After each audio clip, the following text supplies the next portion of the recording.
Welcome to Norse Code, the number one podcast for your Minnesota Vikings. I'm your host and producer. My name is James Pagashnik. Thank you guys so much for listening. And at the other end of the tin cannon string, we have our analyst and co-host. You know him from numerous blogs and podcasts around the internet, most notably from the Wide Left Substack. He is Mr. Useful Human, Arif Hassan. Arif, what the hell was that Eagles defense on that game-winning comeback from Kirk Cousins? What on earth were they doing? I had a friend DM me, and it was just, what is Vic Fangio's address? I assume because he also wanted the answer to that question. Have a good discussion with defensive coordinator Vic Fangio. It's just an interesting kind of approach to that part of the game. I think, yeah, for sure. It was as if it was like the Eagles were reliving what they did in the second half of last year. All at once. Everything that was bad about their defense all at once. So I was kind of thinking it was a little bit like how actually the Vikings played defense in the final 2 minutes of the game this week, except that the Eagles had a 1-score lead and the Vikings had a 2-score lead. Now, obviously, the Falcons were going to the sideline, which is a little bit different than the 49ers taking the middle of the field for pretty obvious reasons. But, there were some pretty consistent gains being made. But they weren't getting out of bounds for the most part. No, the Falcons were. Oh, the Falcons were, yeah. Yeah, the 49ers were attacking the middle of the field. They were not getting out of bounds. They were wasting clock, and the Vikings were like, fine. The Falcons were like, hey, we got to get out of bounds. We'll stop the clock. Great. And then we'll get another 30 yards, get out of bounds, stop the clock. Great. Holy crap, we're next to the end zone. At which point, Kirk Cousins breaks my flex play, and Drake London gets his fifth reception because I had the under on 4.5 receptions. Not wonderful, Kirk. If you could have scored any other way, would have appreciated that. But regardless,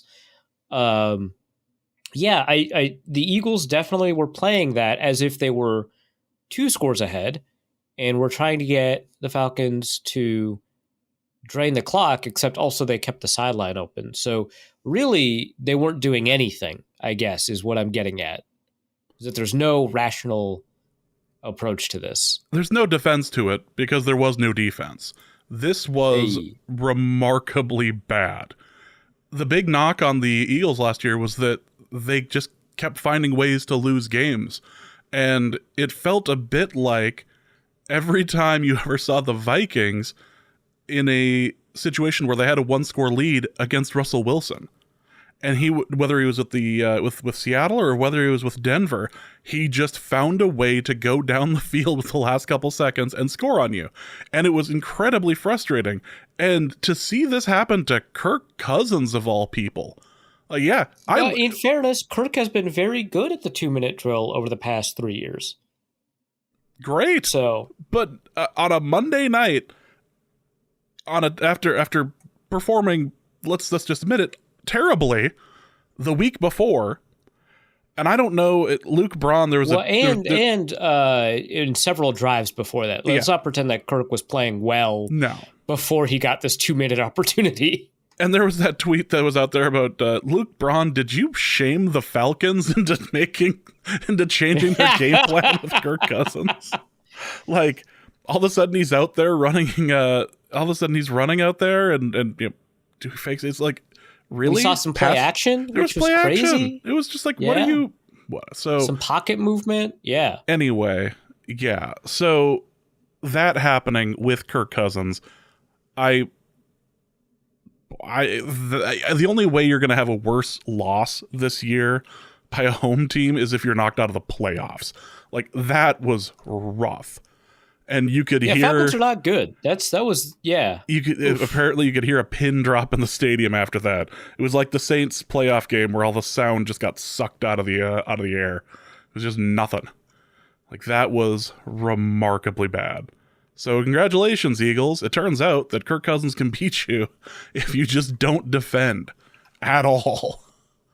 Yeah, there's a line at which a poor enough defense will allow Kirk Cousins to win the game. And they found the line and drove way past it. What in the world?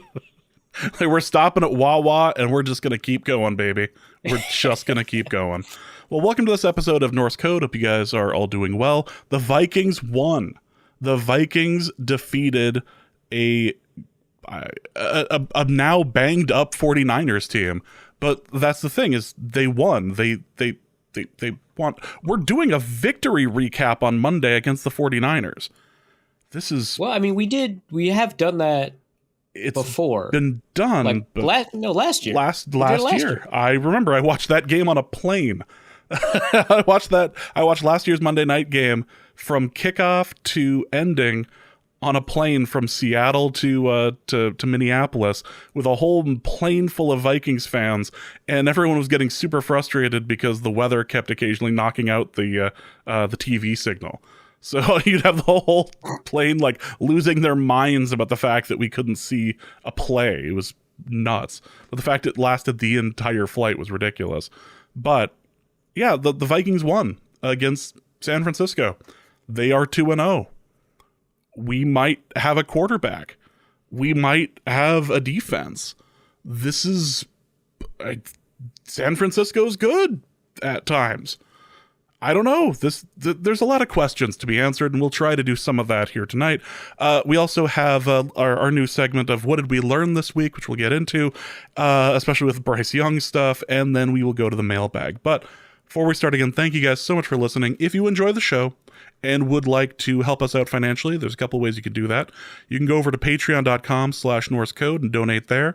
For $3.50 a month, or a little less for the year-long subscription, you get access to bonus material, you get access to the Discord, all of that.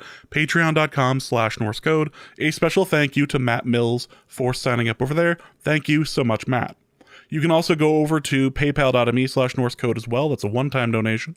Or you can go to norsecode.threadless.com and pick up any number of wonderful merchandise items that we have up, including shirts, towels, baby onesies. I think there's an umbrella on there somewhere. Check it out, norsecode.threadless.com. We don't make very much off of it. It's more just fun that we just have a type of merch for people. So check it out. Most of it's done by Drawplay Dave, and his designs have been truly excellent recently. As I'm just remembering, the last anime picture that he drew of you, which was a Sailor Moon thing, if I remember correctly. So yeah, I wouldn't know. I can't recognize that. So not a thing that you that's yeah, in not your... familiar with that. So I if that's what you think it is, yeah, I'll take your word for it. Fantastic. Well, Arif's wow, I don't normally get a curse from you, or was that a sneeze? Well, it was both. It was both. A sneeze and then a curse about the sneeze. That's fantastic. I was like holding out. It's like one of the. I was like, I thought I was gonna beat it. I was like this close, and I didn't. So that was frustration. I let it get to me.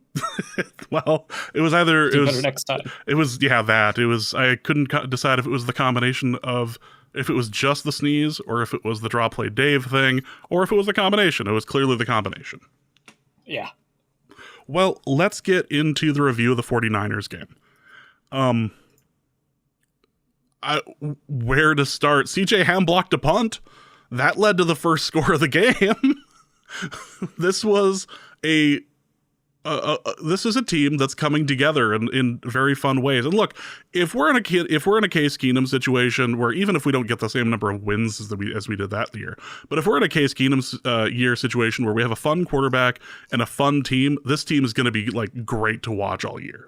Like, they're going to like hang around with good teams. They might do some stuff that'll like freak you out, but like there's possibility here. This could be a really, really fun team to watch this year. Or it could break our hearts in like week 4. The optimism shotgun is ready. I was about to say, it sounds like you're the one inviting the optimism shotgun into the building. I tweeted something in the first or second quarter of just like, are the Vikings good? ? Like, that was the question last week. The Vikings demolished a Giants team that was truly just reprehensible, just awful. And like a it was such a beatdown that the management had to come out and say that Daniel Jones is still our quarterback in week 2. It was that level of beatdown. And now, yeah, which I guess we learned quarterbacks can be on the hot seat after 2 games. I guess we learned also this week. Well, that's so absolutely a thing. It's just truly remarkable.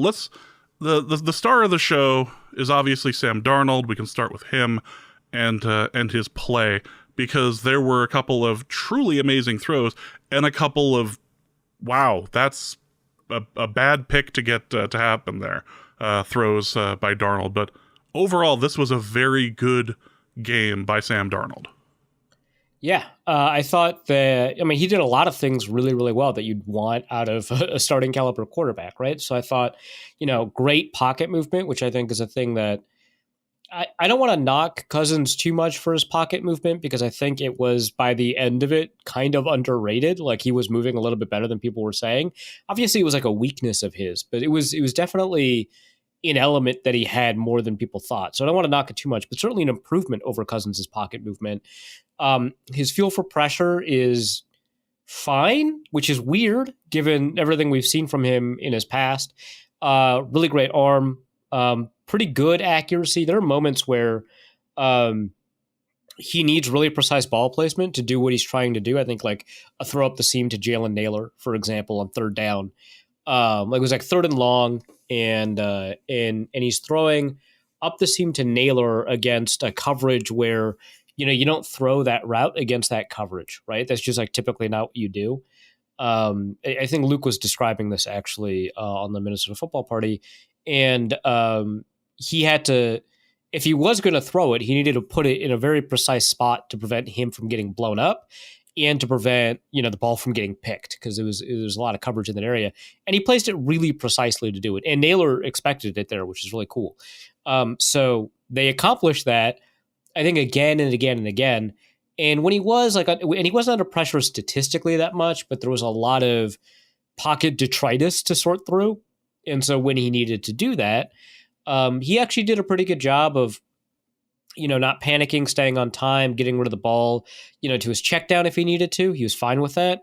And it was just like a very methodical, effective approach that, we're used to seeing from Cousins, right? We're used to seeing, the methodical, effective stuff. Now for Cousins, it was like the beginning of the game and then like a good chunk into the second quarter. Then it would collapse a little bit, and then you'd kind of pick it back up in the fourth quarter. At least over the last 2 years, that's what it was like. Here, it was kind of just his consistency was kind of showing throughout, which you would not have considered Darnold to be a consistent quarterback. And I think statistically, he's not. His completion percentage over expected is actually relatively low compared to other high performers, but we're allowed to compare him to high performers because that's how well he's playing. It's really nice. So yeah, we're seeing like a lot of elements that are big improvements over kind of what his past couple of years have been, like that accuracy, like his, ability to kind of figure out how much arm strength he wants to put on a ball, how much velocity he wants to put on a ball, whether or not he needs to throw with touch or with a little bit more speed. His like instinct for kind of what throws are available to him. That's all great.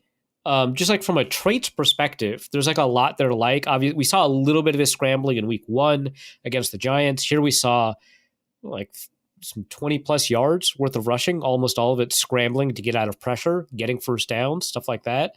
That was really nice to see too. So yeah, I don't know. There's not like a ton of criticism to levy at him, except he still does hunt big plays a little bit too much.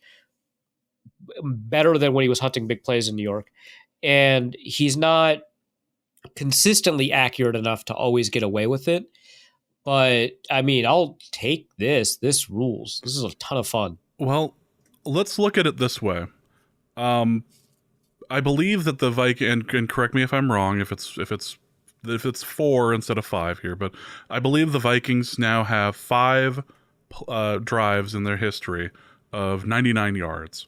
And they've had 2 in success in consecutive weeks.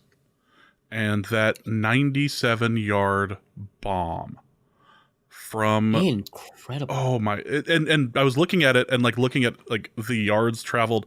That was like 55-ish yards in the air. Yeah, Next Gen recorded as 53.9 air yards, which, good lord.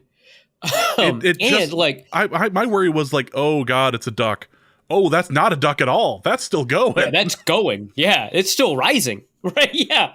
That was crazy. So like, I thought at first it was like, oh, it's a deep throw, and Jefferson is so open that he can chase after the ball, and so it kind of doesn't matter that it's a little inaccurate. And so he chases after the ball, and then he gets insane yards after the catch to get the touchdown. Great.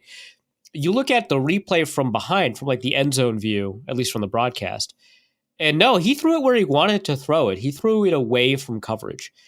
So yeah, Jefferson had to track it. He had to chase it. We've seen a ton of wide receivers for the Vikings over the years not have kind of that deep ball tracking. I think Cordero Patterson is like the most obvious, like, wow, you got open deep and now you can't find the ball. Great. But like going back to Troy Williamson, but even like more contemporarily, like Charles Johnson had bad deep ball tracking. And like we got lucky with Adam Thielen and Stephon Diggs. They both had that.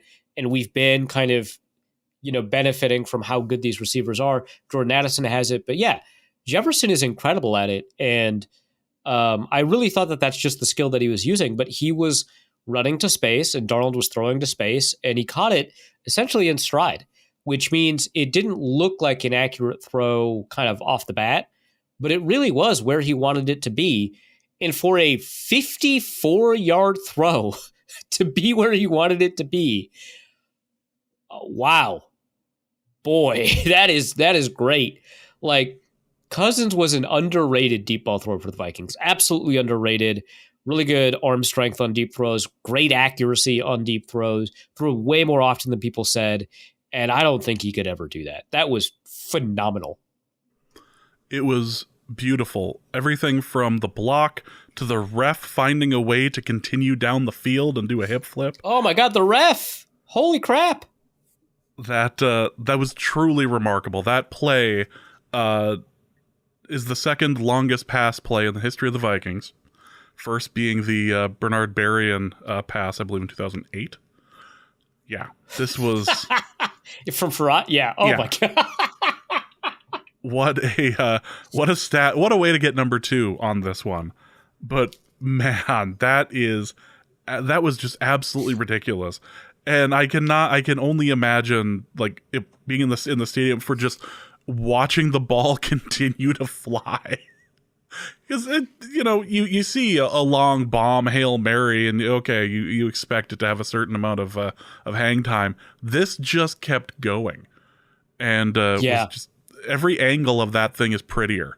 Like they've shown the end zone angle of that, and just watching it go, like I'm not sure that it breaks the pass chart, but I'm fairly certain it comes close. Oh, the next gen pass chart almost broke that one. The only one that did break it, I guess, was the Anthony Richardson throw. Yeah, which I mean, comparison is a thief of joy. You're not going to get that kind of throw. But yeah, no, I mean that was I mean, outstanding. Obviously, the ref was nice. The block is what made that. Oh yeah, it was Naylor, right? That like at the very end, a legal block, by the way. The presence of mind to just get in the way instead of actually like try to execute a block. Oh, excellent work. Just wheeled as fast as he could down there. Right, and like the thing is, like that's a clear out route. Like you're not really supposed to throw that one. You're supposed to hit the underneath that opens it out for, and it was open. You can see that on the end zone angle, right? That Jalen Naylor is like walking across the field, completely open, and Darnold is like, "Yeah, that's nice. I see something better." Going, I can probably hit that. Yeah, I did. As it turns out, deep in my own end zone. Wouldn't it be great if I hit that? Oh, hey. Just astounding. Just was just a remarkable play. And I did enjoy the block quite a bit there. And the fact that that immediately afterwards they showed Jefferson getting some oxygen. I didn't see any pictures or video of the ref getting oxygen. That man needs to be signed as a corner somewhere. That dude might have 4.3 speed. That was crazy. It was, maybe it's just a stamina thing, like he can't do that multiple times a game. But I don't think many people are going to ask you to do that multiple times a game. Yeah. I mean, so that was like his second year. Like, apparently he was like a running back 2 years ago in college. Like that guy could scoot. And he, like, I think the best thing, obviously the speed is the best thing, but like one of the more kind of under-discussed elements of what he did there is him kind of understanding that Jefferson was going to need to change direction. And so he did it before Jefferson did.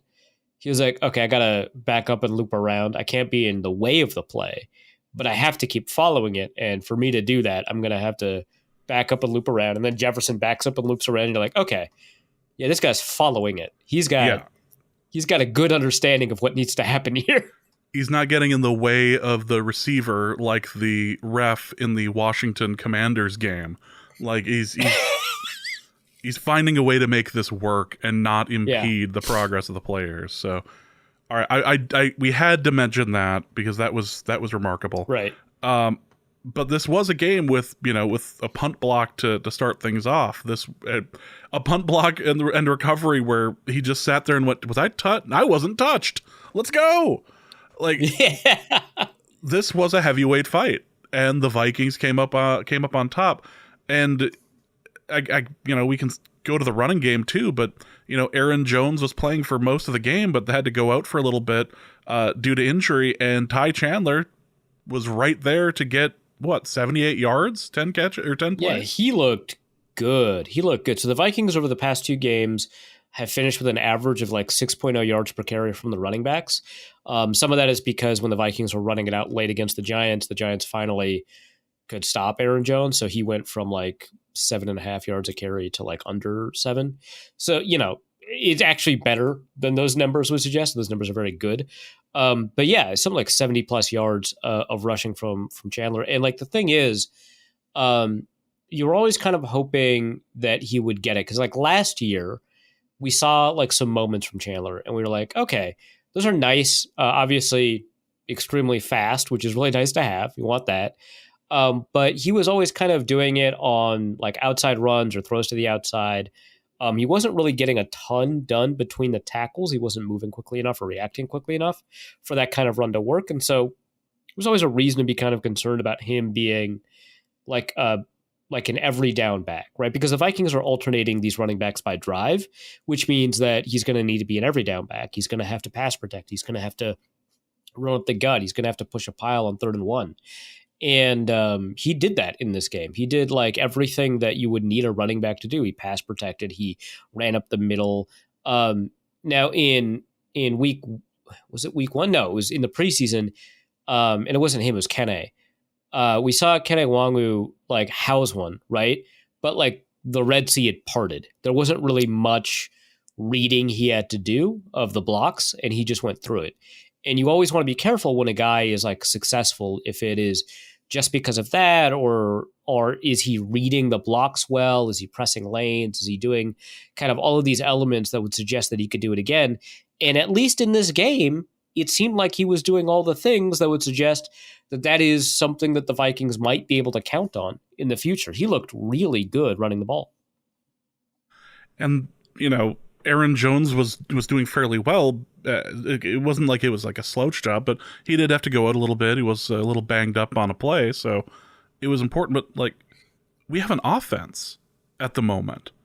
It's just, I don't know and how it's operating at every level. The screen game looks good so long as you don't fumble. The running game looks good.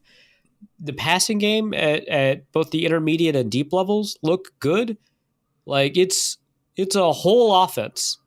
There's plays in the fourth quarter where Darnold's able to sneak a ball through, and just I don't know if that throw was more impressive than the than the one out to Jefferson, but it extended the play, and it basically meant that the Vikings were able to win the game. But yeah, and I think this is actually the thing that like really strikes me about Darnold that you kind of always knew about, but like it used to get him in trouble, and now it's getting the Vikings out of trouble, which is, obviously that's like a huge difference, but being able to kind of shift it from one thing to the other is massive, right? And that's his creativity, right? It's his ability to kind of understand this is not really how the play is supposed to go, right? The play is designed to do this thing, right? 1, 2, 3, that's not there, scramble or buy time or whatever, right?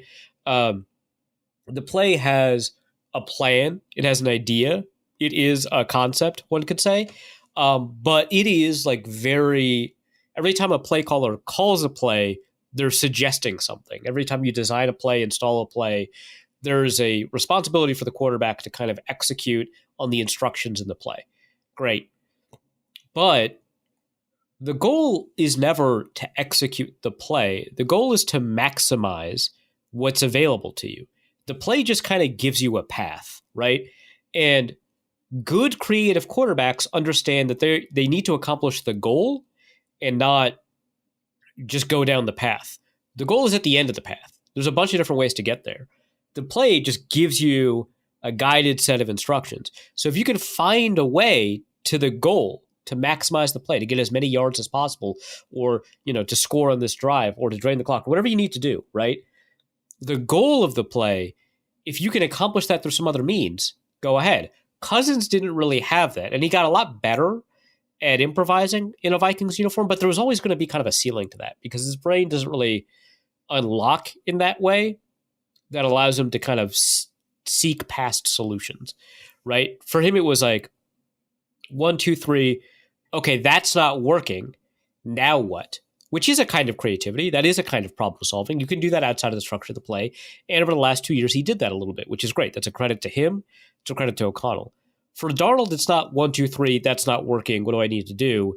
It's, oh, hey, when I snap the ball, something very interesting could happen, and I could just do this instead. And everyone's going to be happy with that. And he did it. And it got him in so much trouble in New York. And here with the Vikings, in the fourth quarter, in the first quarter even, he is solving problems before they appear, which is just fantastic. So, yeah, I mean, I don't know if this is the guy we're going to get for like the next 15 or whatever games, but it's really cool that we've seen that for these 2 games. And I think it's a good sign. That Naylor touchdown was picture perfect. It's the second time in 2 weeks where I just sat there and went, every part of that play worked. It was gorgeous. It was gorgeous. Yeah. I mean, he's flying at a really high level. Who is it? Stephen Ruiz over at The Ringer published a piece about the things that we learned. And one of them was just, dude, O'Connell has it. He's got the goods, man. He knows how to coach quarterbacks. Like in the way that we've always kind of understood begrudgingly that LaFleur knows how to coach quarterbacks. O'Connell knows how to coach quarterbacks, man. He's like, this is what Sam Darnold can do. This is what I can teach him. This is the time I have. And I know that I can get him back to the level of confidence I need him to be to execute this. And plays like that touchdown to Jalen Naylor, absolutely that. Well, if we look at the other side of the ball too, it actually got to the point with the way the sacks were coming in, the way the pressure was coming in, that San Francisco was making a lot of really identifiable mistakes. You were getting some real happy feet there from Brock Purdy. Yeah, they put a lot of pressure on him, and for whatever reason, San Francisco or Kyle Shanahan or whatever is really hesitant to do stuff like call play action plays against Brian Flores. So there are only 3 games in the Brock Purdy era, which, mind you, 23 games, but only 3 of them have fewer than 5 play action dropbacks. 2 of them belong to their games against Brian Flores' Vikings. It's probably because those blitz looks make it really difficult to tell who the free runner might be. And on a play action play, you might leave somebody unblocked. And if you're leaving, say, Ivan Pace unblocked on a play action blitz, Brock Purdy might be in a hospital. Like, so, like that, it's a rough place to kind of operate out of, but it also takes them out of his comfort zone. Now, he's not like a play action merchant like a lot of these Shanahan quarterbacks are like purported to be. Kind of like we have talked about Cousins when he hasn't been playing as well, that he's kind of completely dependent on play action. He can kind of create on his own, but here he didn't have the space to do that. So the Vikings, pressured him on a number of plays. They sent blitzes on like 51% of plays. They pressured him on like 33, I think, percent, which is an average pressure rate. But on the plays where he wasn't like quote unquote pressured, at least by PFF's definition of pressured, he gets rid of the ball quickly. I think it was like 2.68 seconds or something like that. So they were clearly terrified of like what pressure the Vikings could bring. And they also know that you can't just throw screens to get out of it. The Vikings are just too good at stopping these screens. Now, they have to throw them sometimes just to keep the defense honest, but they know that they can't keep doing that and finding ways to advance. And so they rely on Brock Purdy to create. He has to move around in the pocket, and he's like a really good, improviser. He's got good pocket movement, but he's not faster than like Jonathan Grenard. He's not faster than Pat Jones. So there's only so much he can do, and he has to rely on his agility more than his speed. And there's only so much space that's afforded to him in that circumstance. So yeah, the Vikings really just constricted his space, forced him into uncomfortable spots, forced him out of his timing. And I think what happened here was that the 49ers and Brock Purdy, the way that they designed their offense is that there's usually pretty simple answers to the blitz, and that's not like a huge knock. A lot of offenses that are very good have very simple answers to blitzes. Some don't even have that. Like, that has been an issue with Jalen Hurts his whole career, is that there's not really good answers to the blitz, like just in terms of having players adjust their play to the fact that there's a blitz. They just kind of trust Hurts to be an athlete and figure it out, or get rid of the ball quickly enough to an unaltered route or something like that. So the 49ers have relatively simple responses to the blitz, even though the offense tends to look complex, right? We discussed this last week with the guest, Evan Swords, about how it's actually a fairly simple offense too, but it looks complex. Well, the blitz answers are relatively simple, and the Vikings seemingly know what they are. And so they kept on taking away what the response to this or that blitz should be, right? If it is, George Kittle, chips a guy and then gets open for a check down underneath, they like enters a vacated area, they had someone enter that area and like disrupt the read or disrupt that throw. And so they just kept doing it. And it really, forced Purdy to take another step here or there. He is really highly reliant on anticipation. Again, not a knock. All quarterbacks are reliant on a couple of different elements and a couple of different traits. Purdy has really high level anticipation. He's really reliant on it. And so when he can't like use that to throw a guy open, it's uncomfortable for him. And that's what the defense did, whether it was, Pat Jones beating Trent Williams just one-on-one, just doing it on a normal, like a bull rush, like of all things. Or if it is like a stunt looper situation where they've got, Jonathan Grenard or Jihad Ward or whoever taking on a blocker so that someone can loop around them in a stunt and creating pressure that way, right? In whatever ways that they wanted to create pressure up front, they found ways to maybe not necessarily produce pressure in the classic sense, but alter the offense enough that Purdy just couldn't operate it. And he had to improvise a lot when he was at Iowa State. He improvised a lot, late in his rookie year in the playoffs against the Seahawks and the Cowboys. And it's a tendency that he needs to kind of kill a little bit, and he's done it.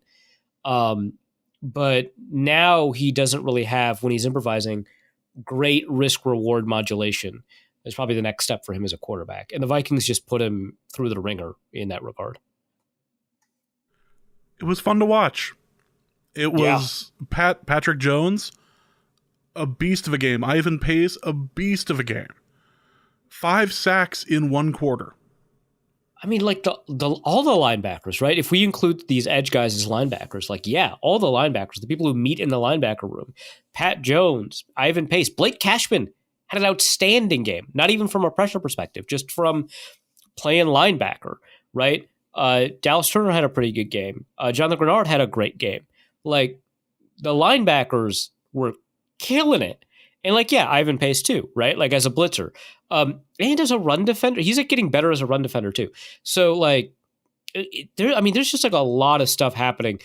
Brian Flores, linebackers coach, I think, for the Steelers, and then was the linebackers coach in New England when he was calling defensive plays, by the way. Seemingly a love for the position, and they're getting a lot out of these linebackers for sure.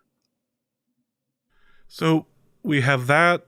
The corners were doing their jobs. Safeties were doing their job. Andrew Van Ginkel nearly had a pick like twice.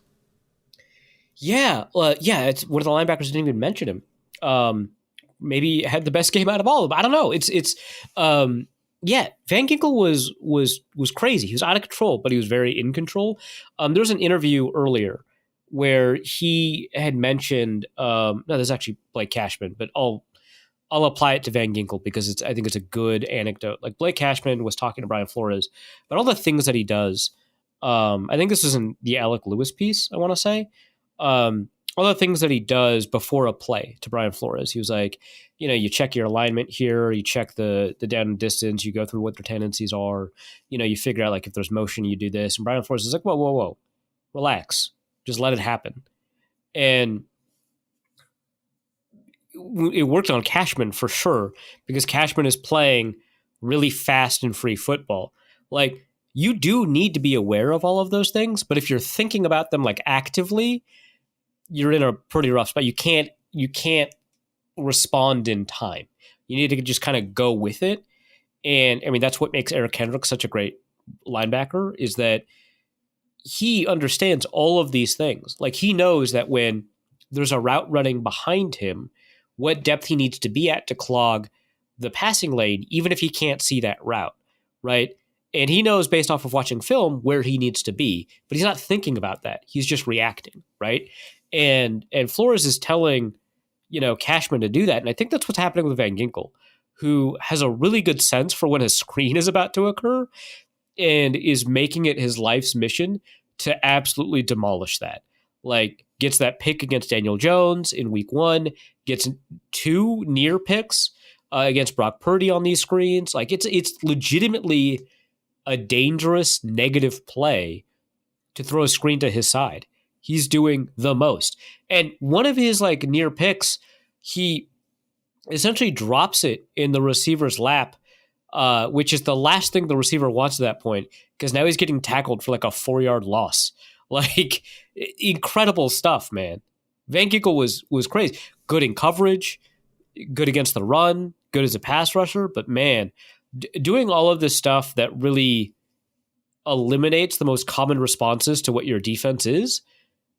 That was like Anthony Barr's job was, in the Mike Zimmer defense, these are the most common responses. Anthony Barr, sniff out that screen and kill it. Van Ginkel is doing that, where he's making it a negative proposition to attempt to answer the defense, which is a really tough place for an offense to be in. So I feel like, if I can mention one more play just before we kind of move on, and we've got a ton of Viking stuff in the mailbag that we'll be covering as well. But I do want to mention the Aaron Jones what-if play. Because if Aaron Jones ends up scoring on that play, oh my gosh, the game is out. 27-7. Yeah. There's nothing that Brock Purdy was going to be able to do to come back from that potentially. That punch out was devastating, but it's, I believe, the second week that we've seen a punch. Yeah, because the first one was against CJ Ham. A punch out like that just pops it out and ends up causing chaos on the 1-yard line. Yeah, I mean, it's something to kind of be aware of. It's historically not like a huge issue from my understanding of Aaron Jones or CJ Ham. They fumble at essentially league average rates. And the Aaron Jones one was like Fred Warner, right? I mean, like, at some point you just got to be like, that's Fred Warner. That's going to happen sometimes. I'm not too concerned about it. It would have been really nice. It happened at an insanely critical moment where, it turned the game back into a game when you could have just kind of eliminated the game right there. Sucks. I'm sure the Vikings are thinking about it because, they didn't recover those. I'm sure they're working on like fumble recovery and stuff like that. But the Vikings are playing well enough that they can overcome those kinds of big mistakes. And, kind of, right? Because that fumble punch out did lead to a scoring drive. Like the Vikings had a 99-yard drive. They had like a 98-yard drive because of that punch out or something like that. That was a touchdown, right? So like, obviously they didn't play so well that they could stop that drive from happening. But for the rest of the game, they were playing well enough that they could eliminate that from, the reason, right? The loss. Plus they generated some turnovers of their own. They're even in takeaway turnover differential, even in the first game, even in the second game. So, if you're a coach, especially the running backs coach, you're going to be focusing on this week, but nothing that I, as an outsider and observer, am too concerned about. Was that would have been the moment. That would have been it. Like, we would have been talking about that. Did we just beat San Francisco by 20? What is happening right now with the Vikings? So the question is whether or not the Vikings are good, and I guess the magic 8 ball seems to be saying that signs are pointing to yes. We'll find out. You can't tell after 2 weeks or anything like that, and there's a bunch of reasons for us to be concerned, right? Like the Justin Jefferson injury, which it sounds like is not going to keep him out of any games, which is nice, but think about it. Jordan Addison maybe coming back this week. Don't know. Hawkinson, you're not going to get back for a little bit.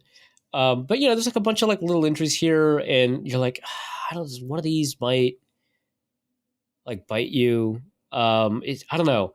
But the available evidence that we have right now would suggest like, this is probably a good team. I wrote in my piece about, again, it was a second piece about hope, right? Because the first Vikings piece was like, hey man, they beat the crap out of a bad team. That probably doesn't mean much, but let's enjoy it. It was like the first piece. And the second piece is like, hey, so the Vikings beat a really good team and they might be good. And with that in mind, the Vikings are also telling you to be careful. And all of us have decided to ignore that. Why is that? And it's because like that's what sports are, right? Like that's like your prerogative as a fan is to just be like, yeah, man, I enjoy winning. And so I'm just going to do that, which is what happened every time I talked about sustainability 2 years ago, right? But like in this case, there's not really a sign for us to be concerned. It's more that the Vikings are bringing up the specter of concern, if that makes sense. Like they're not winning in unsustainable ways. They're teasing you with how they're going to hurt you, right? And those are different things, right? Winning in unsustainable ways means like you're recovering like 60 or 70% of your fumbles, right?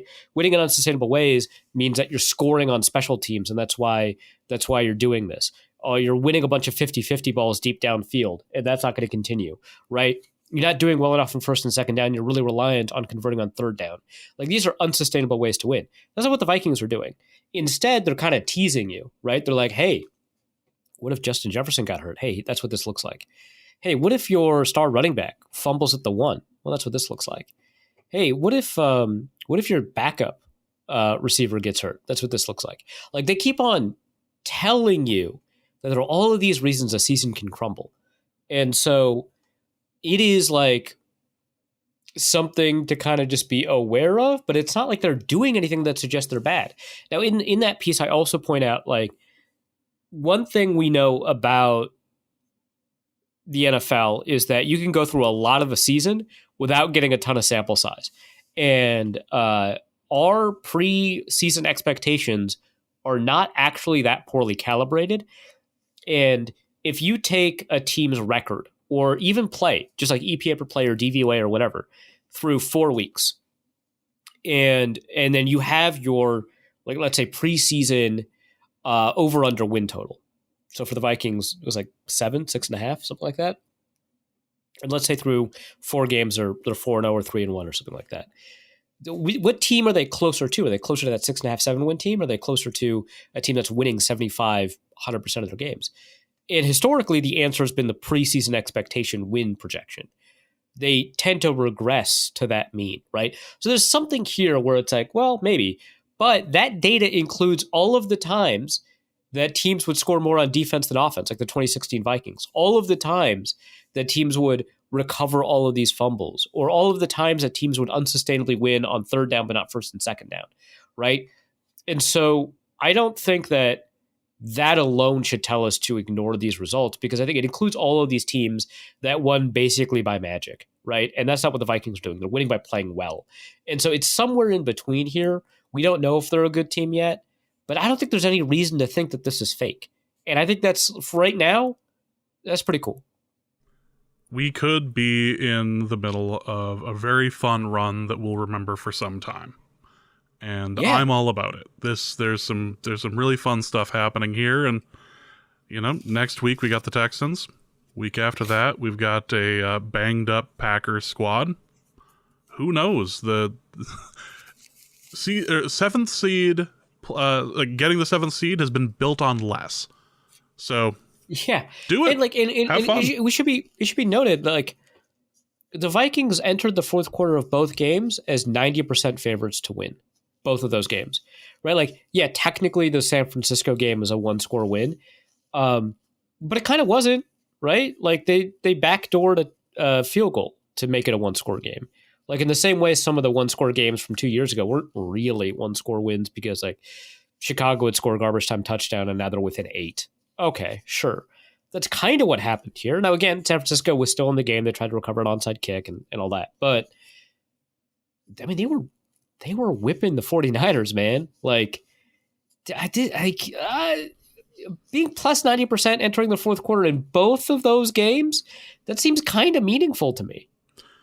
Top two teams in the NFL, well, in the NFC right now, are looking like the Saints and the Vikings. And maybe the Seahawks. But yeah. And maybe the Seahawks. Eagles lost. Acknowledge that. Eagles lost. Eagles went back to doing what they did last year. Green Bay, where's that defense? The NFC is an interesting spot right now. And I am very interested in see what happens with it. But Tampa Bay is killing it. New Orleans is killing it. Arizona is looking really good, especially week 2 Arizona. It's so weird, man. If you have a fantasy league that no one's picked up Derek Carr yet, now is your time to do it. He's doing things down there. Let's talk a little bit about what we learned this week. First off, Kirk Cousins can win you a game with a 2-minute drill if you don't defend against him. It turns out that is a thing that he can do. It's remarkable. Also, Malik Willis can win you a game if you don't defend the run all game. Yeah. He had 4 completions by halftime, which was frustrating because I had the over on Dontavian Wicks receptions and the over on Jayden Reed all-purpose yards, or I should say scrimmage yards. Jayden Reed did hit the over on scrimmage yards without catching a pass. Now, eventually he did catch a pass, but he'd already hit the over by then. So that was kind of funny. But they ran for 270 yards. What in the world? So yeah, good work. You didn't think that a team with a backup quarterback would run the ball. Excellent job. A bad backup quarterback. Yeah. So yeah, we learned that. Packers willing to run the ball. I mean, they've always been willing to run the ball. They were kind of a run forward team with a Hall of Famer. And it's the same coach. So of course they're going to run the ball. Yeah. I also learned that the Steelers give out spite game balls to players, even if they didn't play in the game. Russell Wilson got a spite ball from Mike Tomlin for the victory over the Broncos, despite the fact that he didn't play. And this was revealed in a presser that was had with Justin Fields, where he had said that we all thought that Russ got done dirty by the Broncos and everything, but you give out spite balls. Well, he called them petty balls. Petty balls. Bad. Petty game balls. Yeah. Petty game balls. I can get behind that concept. I love that. I mean, this is one reason of 1,000, right? That Mike Tomlin's a good coach. He really gets the players to buy in. Oh, it was funny because Justin Fields is I think we all know Russ got did dirty last year. No, we don't. We don't know that. What do you mean? The injury guarantee stuff was screwed up. He got benched at the end, sure. When he was healthy, sure. If that's what you're referring to, maybe. I don't know. He did have if that. If you're only talking about how they asked him to remove the injury guarantee from his contract, yeah, they did him dirty there. Sure, fine. But like, he eventually had the more, rest. He eventually had more touchdowns than bathrooms. It just took a while. Yeah, it just took a second. But yeah, like Russ got one. The punter Corliss Waitman got one, and then another player didn't play. Brandon Johnson got one, a wide receiver on the practice squad. So that's how you get players to buy in. They believe Russ got done dirty, which did he? Maybe not. They believe it, yeah. Right? And Mike Tomlin is like buying into it. So yeah, that's cool. I can get behind that. Keep dressing up. Keep dressing up there, Russell Wilson. Keep putting on those pads. Yeah. Yep, we'll get to that in a sec. We also learned that if they will bench you eventually if you are Bryce Young. You will, if you are a number one pick from the year before, it is possible for you to get benched in after week 2. Yeah, and I think it's probably the right move. I was surprised that it happened for sure. A lot of people were. I think it's the right move. A couple of things stand out. One, I don't think people realize how bad Bryce Young was performing. Like he was like truly awful. Like and Monster Shaheen responded to my tweet that had like a graph of the cumulative EPA per play of Daniel Jones and Bryce Young, and they are not close. Like people are like, we got to cut Daniel Jones. Daniel Jones is awful. He's a drag on the franchise, and that's all true. He is a bad quarterback, but there are different kinds of bad quarterback. And what Monster was saying was like, when we call Kirk Cousins and Jared Goff bad quarterbacks, we're not putting them in the same category as Daniel Jones, who is a bad quarterback, who is not in the same category as Bryce Young, who is a bad quarterback. He is a catastrophically awful, like a historically really poor quarterback 18 games into the season. So that makes sense. What's interesting, though, is immediately after the game, they asked the head coach, Dave Canales, they're like, are you going to keep playing with Bryce Young? Bryce Young's playing so poorly, right? And he says, Bryce Young is our quarterback. Like he stood behind him. Like they asked him, you going to bench him? And he was like, no, standing behind him. Bryce Young then later hears about this and gives quotes about how great it is that the coach stuck by him, that that you're not going to get benched just for a mistake, how confidence inspiring it is to hear that he's going to be the starter. And then within 24 hours, it's announced that he's benched, which to me suggests that something changed. And there's a couple of things that it could be. One, maybe he would have lost the locker room. We all saw Adam Thielen throw a tantrum on the sideline. Not the first time he's done it. Very emotive, passionate player. I think that's what we use for players we like. Passionate, right? When Tom Brady yells at his teammates on the sideline, passionate. Adam Thielen, passionate player on the sideline. Yelling, frustrated. He's had it.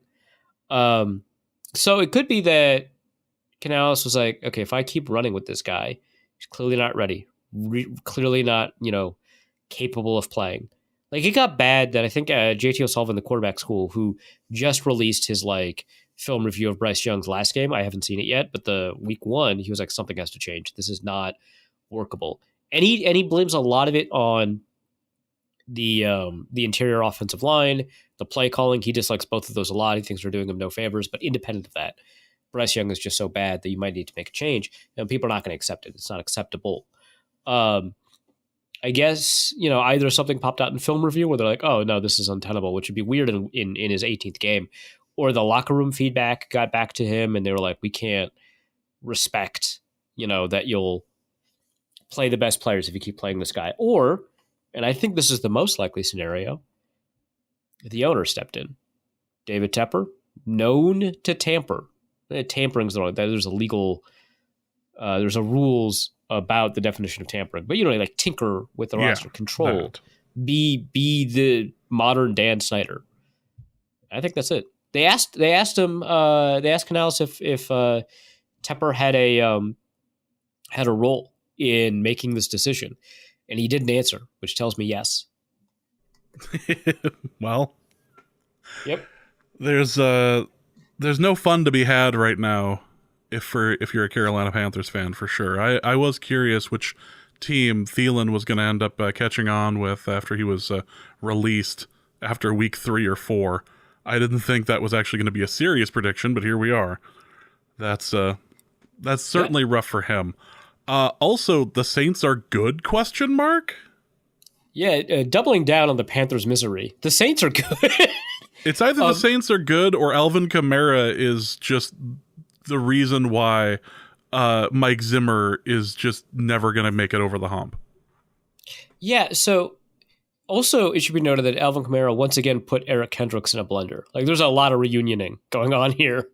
That wasn't great. But, I mean, Kamara is doing a lot. He is, I'm not going to say the engine of the offense, but he's like pulling the offense along in a big way. He looks explosive. I already regret all of the unders I put on him. That's just going to happen sometimes. But he looks great. The Saints have scored on every single possession that they've had this year. It's only 2 games, so that's like 15 possessions, but like, Jesus Christ. Oh my God. Every possession. Yes, every possession. Like, that's crazy. Carr is uncorking it, like deep. Like, this reminds me of Carr under Gruden, where it's like he is reminded of the fact that you can throw the ball deep, and he's reminded of the fact that he's got receivers that are capable of getting open deep. In New Orleans, it's 2 receivers. It's Rashid Shaheed, and it's a guy that they should throw to way more, Chris Olave. And it's working. Deep shots to them, underneath plays to Alvin Kamara. Boom, boom, boom. Saints are good. On defense, they didn't even have Marshawn Lattimore for this game. Doesn't matter. Against a theoretical top 5 quarterback, Dak Prescott, a not so theoretical top 5 receiver, CeeDee Lamb, didn't matter, man. Lamb had one good play. He hit his over. Lamb had one good play that really stuck out. He had a couple of good plays overall, but like one good play that really stuck out. And then it was kind of quiet-ish. Micah Parsons couldn't do much against a backup offensive line. I mean, the offensive line was not healthy. The Saints might be good. I don't know, man. Like, we can dunk on the Cowboys for losing games they're supposed to win, and we should. They deserve it. But, like, the Saints might be good. I don't know. That's still something that's hard to swallow. Like, they were so bad last year. So bad. And look, if you look at it statistically speaking, there's 2 or 3 teams that were not in the playoffs that are in the playoffs the next year. Like, there's always a trade out. It's never the same group. Teams regress. Teams get better. And every once in a while, you have a team that just starts clicking. And if it's the Vikings, if it's the Saints, whatever, this is where we're at this year. So the Saints are very interesting in a very bad division. Yeah. Well, I mean, I guess the Buccaneers are in it, right? And the Okay, let me take that. Maybe we should think about this. Let me take that back. There are actual they're good in a decent division. It'll be fun to see them go to war. Yes, I was thinking of the AFC division South. is faking it. I was someone thinking in that division of the AFC, is faking it. Yeah, I was thinking AFC South, not NFC South. Apologies. Well, I mean, last year the NFC South was miserable. awful. Yeah, it is. But the NFC South last year was awful. And I think one of these 3 teams that were like, hey, is there something happening here? One of those 3 teams is actually bad. And they're just putting on, it could be the Falcons, right? Because week 1 was just so awful. So they're probably the best candidate for it. But like, Baker Mayfield's playing at an MVP level. So is Derek Carr. Something's got to give, man. That's not right. Yeah, somebody's going to get hurt. Something dumb is going to happen. I was going to say mass hysteria. Like, something's up in the NFC South. But let's go to the mailbag. We've got plenty of questions about the game and just a little bit outside of it. But let's go to Damian Barrett, who asks, did the refs make the correct decision with the downed punt? Did anyone talk to Turner about it, or was it forgotten with the win / his injury? Oh, they definitely talked to him about it. No, I think the refs made the correct move. A lot of people were like, yeah, it's where the player touches the ball, where it's down. And it's like, I understand what happened like last week with the Giants. It was very frustrating to put the Vikings on the 1 because of a ruling like that, where it's like where you touch the ball or whatever. But like, have you been watching the NFL for the past couple of years? It's never been that. No, we've seen so many players. It's when the whistle happens. Yeah. It's when a player stops the progress of the ball and is deemed to have like possessed it or something, right? And it's when the whistle happens. So the ball is dead. The team has given up on advancing it, whatever. That's when the whistle occurs. Whistle didn't blow. So allowing the momentum to carry you into the end zone creates a touchback. That's just what it is. Like, the refs made the correct ruling. It might be inconsistent with what it feels like happened last week against the Giants. I get it. That's annoying, but it's when the whistle is. That's it. I don't understand why people thought it was like where the team touches it, because it's just like, if you've only watched the last 2 weeks of football, I can see why you thought that. But if you've been watching more than that, we've seen it happen a dozen times where a player touches the football at the 1, possesses it, and then steps out, and that's when the whistle. We've seen it so many times. And like, they'll put it on replays because it's such an exciting to down a thing at the 1 and to screw it up. That's so exciting. So we see it on a bunch of replays too. So I don't know. Yeah, the refs made the right move. That happens all the time. That's the right call. You know, and it was frustrating to watch with like the roll through and then the move, and the fact that it almost feels like there's a bit of like a lack of consistency compared to like last game, but this is the way that it works. Yeah, and you just got to be more aware. Yeah, it's just annoying. Spaghetti Johnson asks, is Pat Jones for real, or is he Ray Edwards benefiting from some talent and scheme around him? Please tell me he's real. We don't have enough of a sample size to answer your question, but in terms of breaking down the film, I think that there is more positive here than we have ever had with Pat Jones. So he has 4 sacks. 2 of them are of the variety that you described. Schemed up, no one's played. It's like the DJ Wanham sacks, right? That the years, plural, question mark? The DJ Wanham led the team in sacks. They were all like schemed up and not really representative of something that represented skill or anything that was sustainable or something that you could, if you sign him to another team, he could produce that. If you put someone else in that spot, they would also get those sacks, kind of thing. And like 2 of his 4 sacks these past 2 games are like that. But anybody who gets 2 legitimate sacks in 2 games is worth paying attention to, right? And there's a reason that he's being put on the field ahead of Dallas Turner. And we saw him beat Trent Williams. We just beat Trent Williams. That guy's going to the Hall of Fame. He's still good. He's going to the Hall of Fame, right? As one of the best tackles of all time. Not like a Hall of Fame where it's like, yeah, you got 8 Pro Bowls. That's great. No one ever considered you the best tackle in the NFL, but 8 Pro Bowls got to put you in. That's really impressive. No, he might like better than Joe Thomas, better than Andrew Whitworth. He might be one of the best tackles we've ever seen. Pat Jones beat him. That's pretty cool. That's at the end of his career. Maybe he's not as good as we thought, but that's impressive. And he did it with skill in week 1 too. He's not getting a ton of other pressures in addition to that. Something worth noting to see if that's sustainable going forward. But there's more positive here than I think there's ever been. And so, is he real? I don't know. This is what it would look like if he was real. So I don't know if that helps, but like, sometimes you have a really good rep and that doesn't maintain itself. And he's had a couple of those, and we'll see if that bears out. But the signs are positive. James K asks, Sam and Steve of the 33rd team often cite how Sam has 80-plus passing grade through the first 3 games of most of his seasons, and then sub 50 going forward. Besides the obvious outstanding cast and coaching, is there a reason to believe that his play will be more sustainable with the Vikings? Okay, I love Sam and Steve. I checked this. This does not seem to be true. I don't know where they're getting that. So the only season it seems to have been true was in 2021. So let's go through. So he was drafted in 2018. So in 2018, as a rookie, he was awful. Through 3 weeks of the 2018 season, he ranked 30th of 34 quarterbacks with a grade of 55.2. All right, in 2019, he played week 1, but not weeks 2 or 3. So I'm not going to count that. That's silly. In 2020, it's the same as 2018. He had maybe, I think, like a 70 game or something like that. But through 3 weeks, he graded as a 54.4. So worse than when he was as a rookie.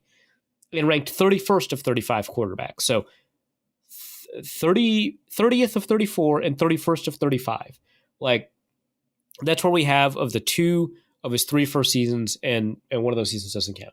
Now, 2021, that was the case. 3 really great games, and then he fell off a cliff. 2022 and 2023, he doesn't start in the beginning of the season. Like, because he didn't win the starting job. Like, Yeah. So there's only one season where that seems to be true. So I don't really know what that's about. Um, but I think that when you see something like this, and like, let's say that were true, like, how would we answer this question? And you'd have to take a look at like how, he's producing, these really good grades. So Pro Football Focus does not ask, did you demonstrate good traits on this play? They don't try to determine if you followed the reads on the play. They try to see, and I call them micro outcomes because people talk about process versus outcome. This is kind of what they mean, but they're all still kind of outcome oriented events. So they're micro outcomes that are more meaningful than the play end outcomes. Like a 50-yard bomb, that's a really good outcome. But if you threw it to a defender who tips it up and then the receiver happens to reel it in, that's a bad throw. That's a micro outcome. That is an outcome of many that occurs throughout the process of that 50-yard touchdown, right? So the micro outcome is that it goes to the defender. The micro outcome is that he tips it up and doesn't catch it. A micro outcome is that the receiver grabs the ball. Okay. So they go through all these micro outcomes and they see, hey, you slipped a sack. That's really great. So we might, grade you up positively for this, depending on how the rest of this play goes. You hit the receiver on the numbers. That's great. So they'll go through this, and that's a much better process than just seeing if this guy is, has got like really high yards per attempt or whatever, right? But it's not looking at whether or not something is sustainable. It just happens to be a little bit more sustainable. And so sometimes you can get kind of caught up in mixing up these two where you get a really good PFF grade in ways that are unsustainable, right? Because PFF grades are just as much about not screwing up the play as they are about creating really good plays. And so if somebody, checks down 20 times, they're probably not going to get a great PFF grade. They're probably going to get like maybe a 68, maybe a 72 or something like that. Like a positive grade where you don't make any mistakes. You check down 20 times and you get like 300 yards accidentally because of a bunch of yak. But if you throw in 2 or 3 good throws on top of it, now your grade's closer to the 80s. So you could, because you're checking down all the time, ignore the design of the play and just panic and check down. And your 2 really good throws could have happened on third down where you just needed to get it, right? Or you could be getting yourself into pressure by stepping into pressure, running into a sack, and then getting out of that sack. And now that's a positive play, right? And there are all kinds of elements where you're throwing to the wrong shoulder, but the receiver catches it. Or you're not demonstrating pocket movement, but you threw through pressure, and now you've got a completion. Or all these kinds of other things. And I think that's probably what's happening here because his traits look a lot better than they did in 2021. He's calm in the pocket. His pocket movement, his pocket presence is very good. He still did panic a little bit. That time that he ran into Ed Ingram, not great, right? He probably should have just taken the scramble. But he's keeping his eyes downfield. Like, that's why that happened, right? Instead of taking the scramble, he's keeping his eyes downfield to see if something is going to open up. He moves to the side. He doesn't expect anyone to be there, right? So, a negative, but like not a worrisome negative in terms of how often that's going to happen. His accuracy seems a little bit better. I don't know. There's probably a little bit of variance there. But he's doing a better job modulating his throws, trying to determine whether or not he wants to throw fast or slow. I talked about this at the top. And all of these other things. So to me, there are things here that would suggest that he's a better quarterback. You can still be tricked by that. It happened to Mark Sanchez in Philadelphia, where it's like when he was a backup and he came in, he looked like pretty good. And he was navigating pressure really well. That was an illusion. It happens sometimes. But right now, he looks better than he did at the beginning of 2021.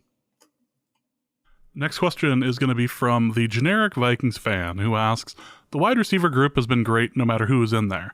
Jess is an outlier, but do we have an elite wide receiver coach system? And what makes a positional coach group elite, and how does it show at game time?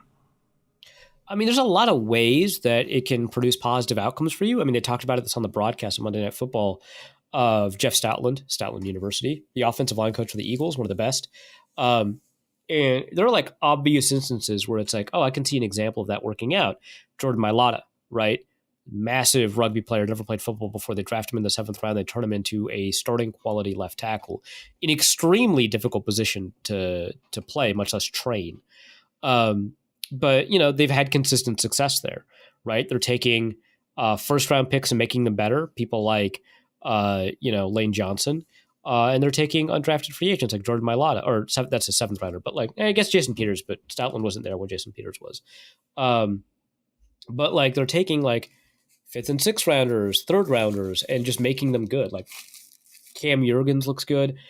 So part of it is development. So somebody like a KJ Osborne developing is great. That's a good sign. If it keeps happening, maybe you've got a pretty good coach there. Some of it is in selection. So in identifying who you want in free agency or the draft, the position coach is going to have input. Now the scout and the general manager have primary input. The scout's going to give you the first look. The scout's opinion is going to matter more at first. It depends on the position, honestly. For offensive line, the offensive line coach is going to have a huge influence. At wide receiver, which is what we're talking about, a lot less so, but still a pretty big influence. So they're going to identify things in receivers that they like or that fit what they want to do, and might be able to kind of cut through some of the scouting mistakes that a scout might make by saying, like, that's actually not that coachable, or that is that coachable, or I like this element of this receiver play that you overlooked, or something like that. So that's another way it can manifest. And I think that the Vikings do have an elite wide receiver position coach in Keaton McCardell. He was retained through the Zimmer era into the O'Connell era, which is a really good sign that this person is like really well respected at their position group. It happened sometimes with like previous Vikings coaches that weren't that great. Like I think it happened with Jeff Davidson, the offensive line coach, a while back, and he wasn't actually that good. But for the most part, that's a pretty decent sign. It happened with Jeff Stoutland in Philadelphia. He first signed on with Chip Kelly, and he stayed on through the Peterson era and the Sirianni era. Like, that guy is a super well-respected guy. Keaton McCardell, super well-respected wide receiver coach. And so some of it is, I mentioned Brian Flores in linebackers coaching, where he tells a linebacker essentially that you're overthinking it and just play. Some of it's like that. Some of it is trying to figure out kind of how to maximize a receiver and try and figure out kind of like, well, these are the skills that work for them and these are the skills that don't. So I'm going to tell the offensive coordinator these are the plays that are going to work for him and these are the plays that are not going to be that great for him. That can be an element that makes a wide receiver coach valuable. But I think it's all of these things that McCardell is doing that are really helping the Vikings continue to develop these receivers.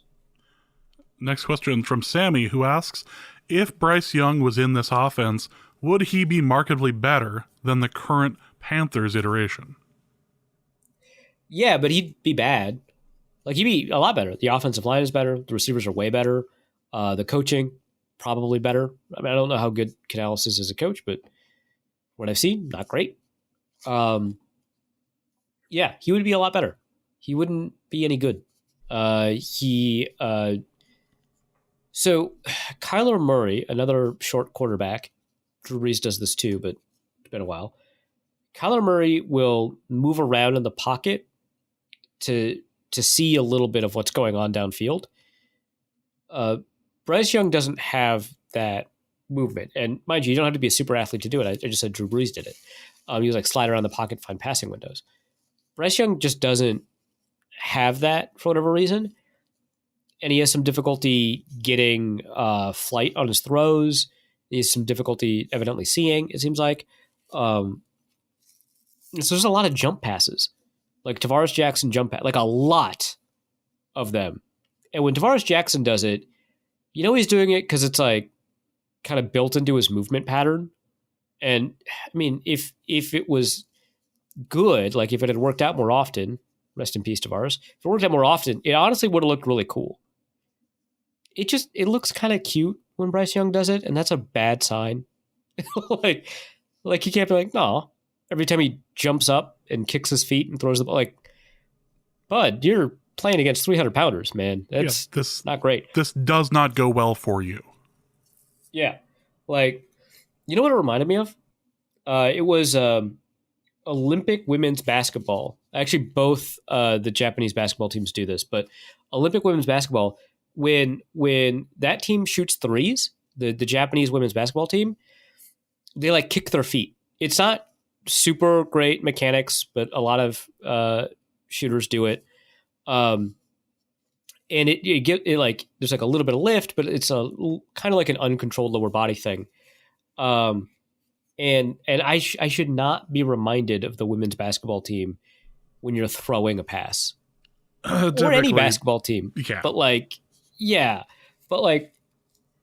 that it's the stature difference. It's the lack of power, the lack of control. There's no accuracy, no anticipation.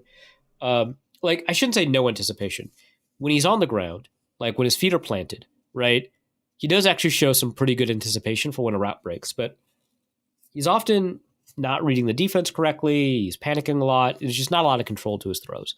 And when you don't have that much arm strength, and that's not like a size thing. Murray has a lot of arm strength, right?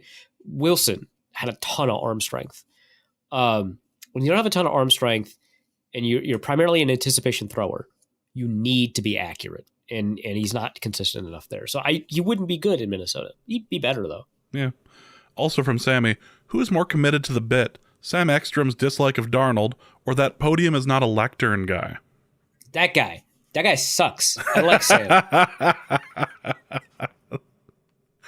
I knew the answer, but it needed to be said aloud. Look, so I think we went over this previous podcast. Whatever, we have talked about it before, yes.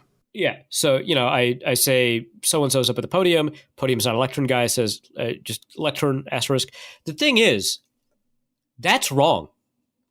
It is still accurate to call that a podium. In fact, the second definition of the word podium in some dictionaries is the word lectern. They are interchangeable. And so correcting people is actually idiotic. And, newsflash, language changes. And if enough people use a word to mean something, it now means that thing. If we break down, I'm sorry, I'm going. You put me here, now we're driving, okay? I go for it, but I'm disagreeing on a very base level. It's descriptivism versus prescriptivism. And I'm sorry, James, but almost every linguist on earth is a descriptivist. Now, you might degrade, you might be worried about the degradation of language and the degradation of meaning. And we can talk about like whether or not we should encourage or discourage it, like with the word literally. Like it can be, I understand why that would bother you. In the dictionary, the word literally does in fact mean as an exaggeration or as an emphasis. It's annoying. I don't like that. But that's not the same thing as like correcting someone and being kind of smug about it. But also, it is so embedded. Like the word literally, at least we have an understanding of what it might mean in an ideal sense. No one has an understanding of the word podium that requires it be a raised dais or a raised platform that someone speaks. Like that's just not how we have incorporated that word into the culture. You've lost this battle. And it's just like the word flammable and inflammable mean the same thing, and that's weird, but it is crazy to correct someone for using the word inflammable when really you mean flammable. That's just not how it works now. If we used the original definitions of words, the language that we use would be incomprehensible. We could not use the word table to refer to a flat surface with four legs that we put stuff on, because a table comes from the word tablet, and it meant the same thing for a long time. And the thing that really gets me about this account, not just that it corrects people, that sucks. Not just that it's an incorrect correction, that super sucks. It's that it does this thing where it tries to be like a positive gimmick account where it's like, I'm glad that you learned, that this is a little bit different, even though it's not. And they get really fake mad when people push back, and then they get fake. Where does this come from? Why are people so upset? It's absolutely a chaos account. And the thing that gets me is that people fall for it. They're like, man, I don't see why that guy got so mad at you for correcting him.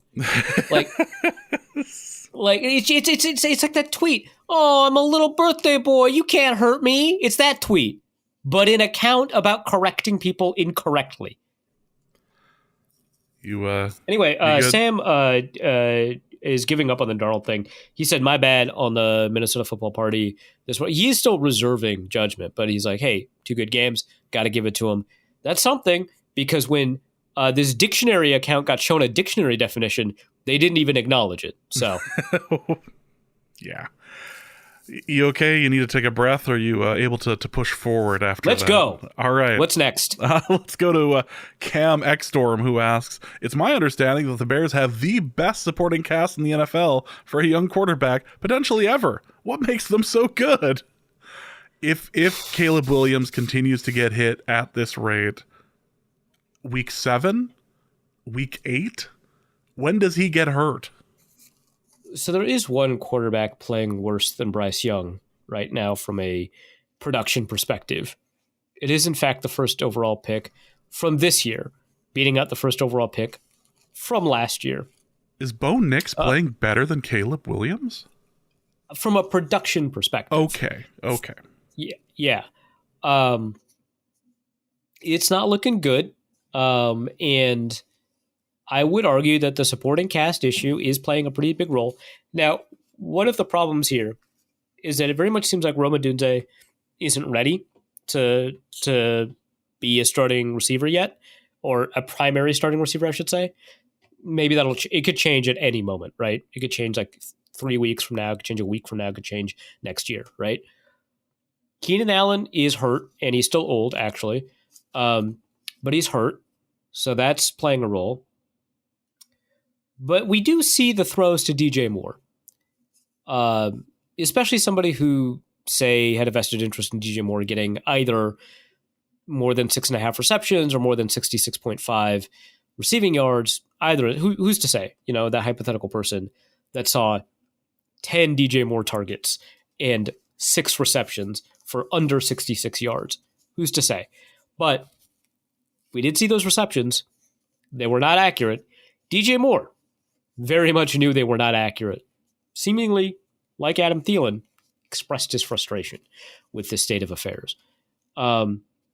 There is an interior offensive line problem, just like with Bryce Young, with Caleb Williams. He is exacerbating it in a lot of ways. It is not the supporting cast that people talked about entering this offseason. And hey, the Bears were praised for having a really good offseason 2 years ago. And, when that happened, a bunch of people were like, well, and this is a really great offseason, but we got to understand, great offseason doesn't always translate into something. Well, that year it kind of did. Now, obviously, they didn't have the quarterback to make anything of it, but the people that, everyone was praising for them acquiring, they were pretty good. Jalen Johnson, locking that contract down, pretty good. So the Bears were in a good spot after a great offseason. They have another great offseason, and it is not borne out. Trading for Keenan Allen, nothing. Drafting in the first round again, this time to get a wide receiver. So far, nothing. I'm sure he'll be fine. Signing DeAndre Swift, nothing. That one was actually predictable, though. So sometimes the great off seasons don't bear out. This is one of those instances. I think Caleb Williams is kind of digging his own grave a little bit. I think the coaching staff is really screwing this up a lot.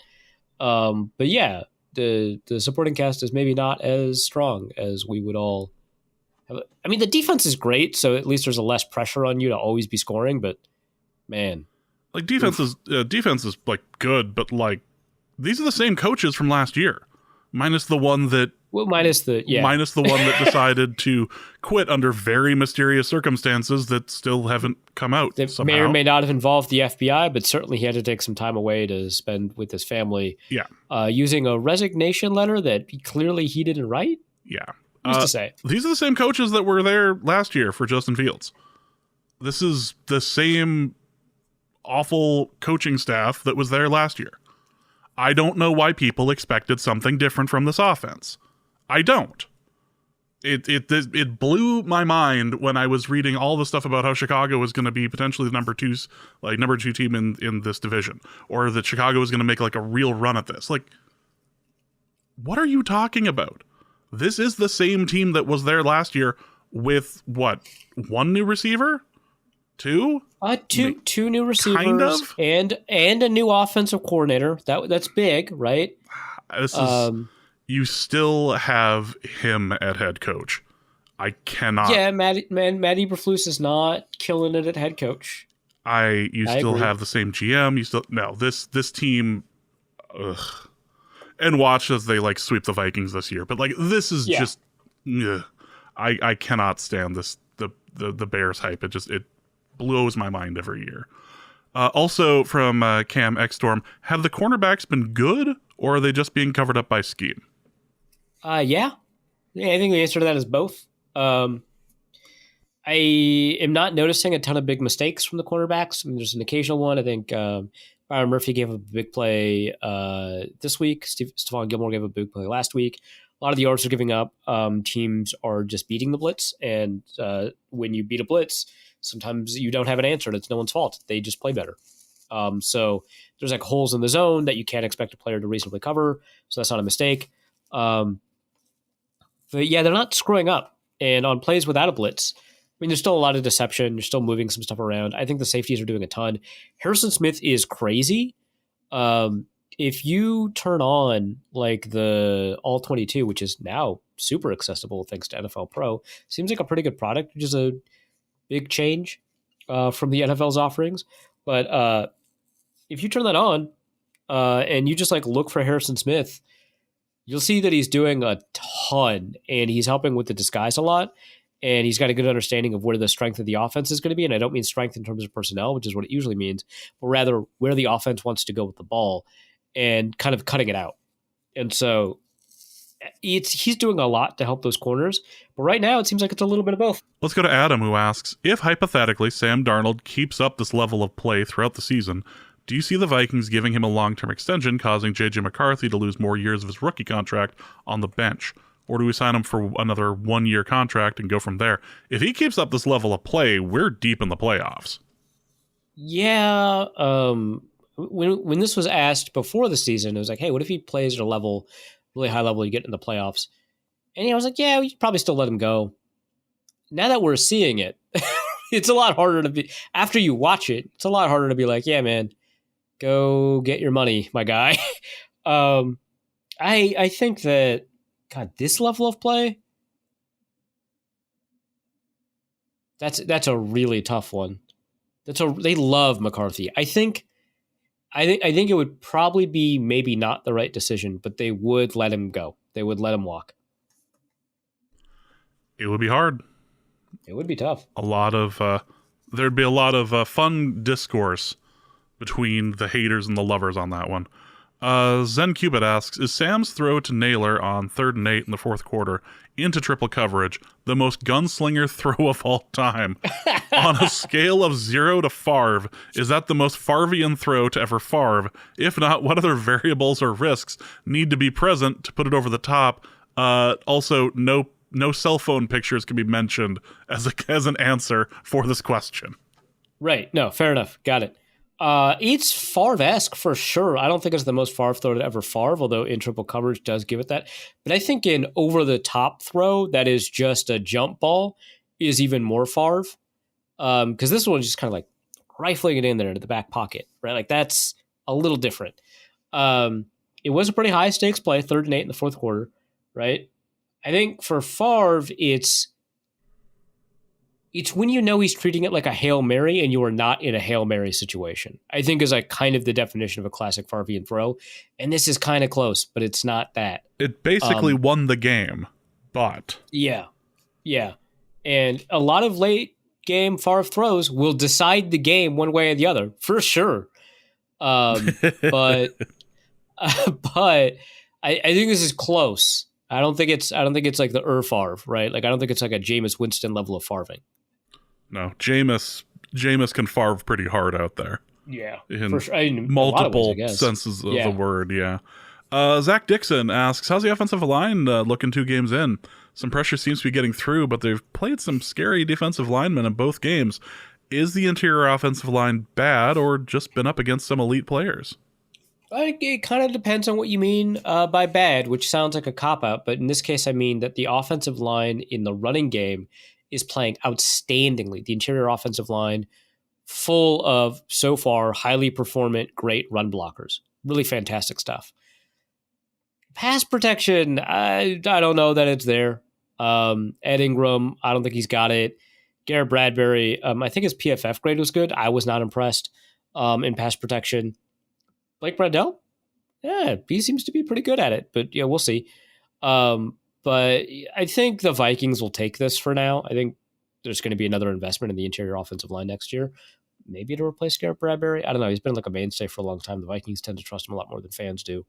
But I do think that the interior offensive line is a little bit shaky from a pass protection standpoint, but they are doing a lot in the run game, and the Vikings do value that. So the offensive line, pretty good. I don't think Brian O'Neill is as good as we just kind of expect him to be. That's probably not a huge deal.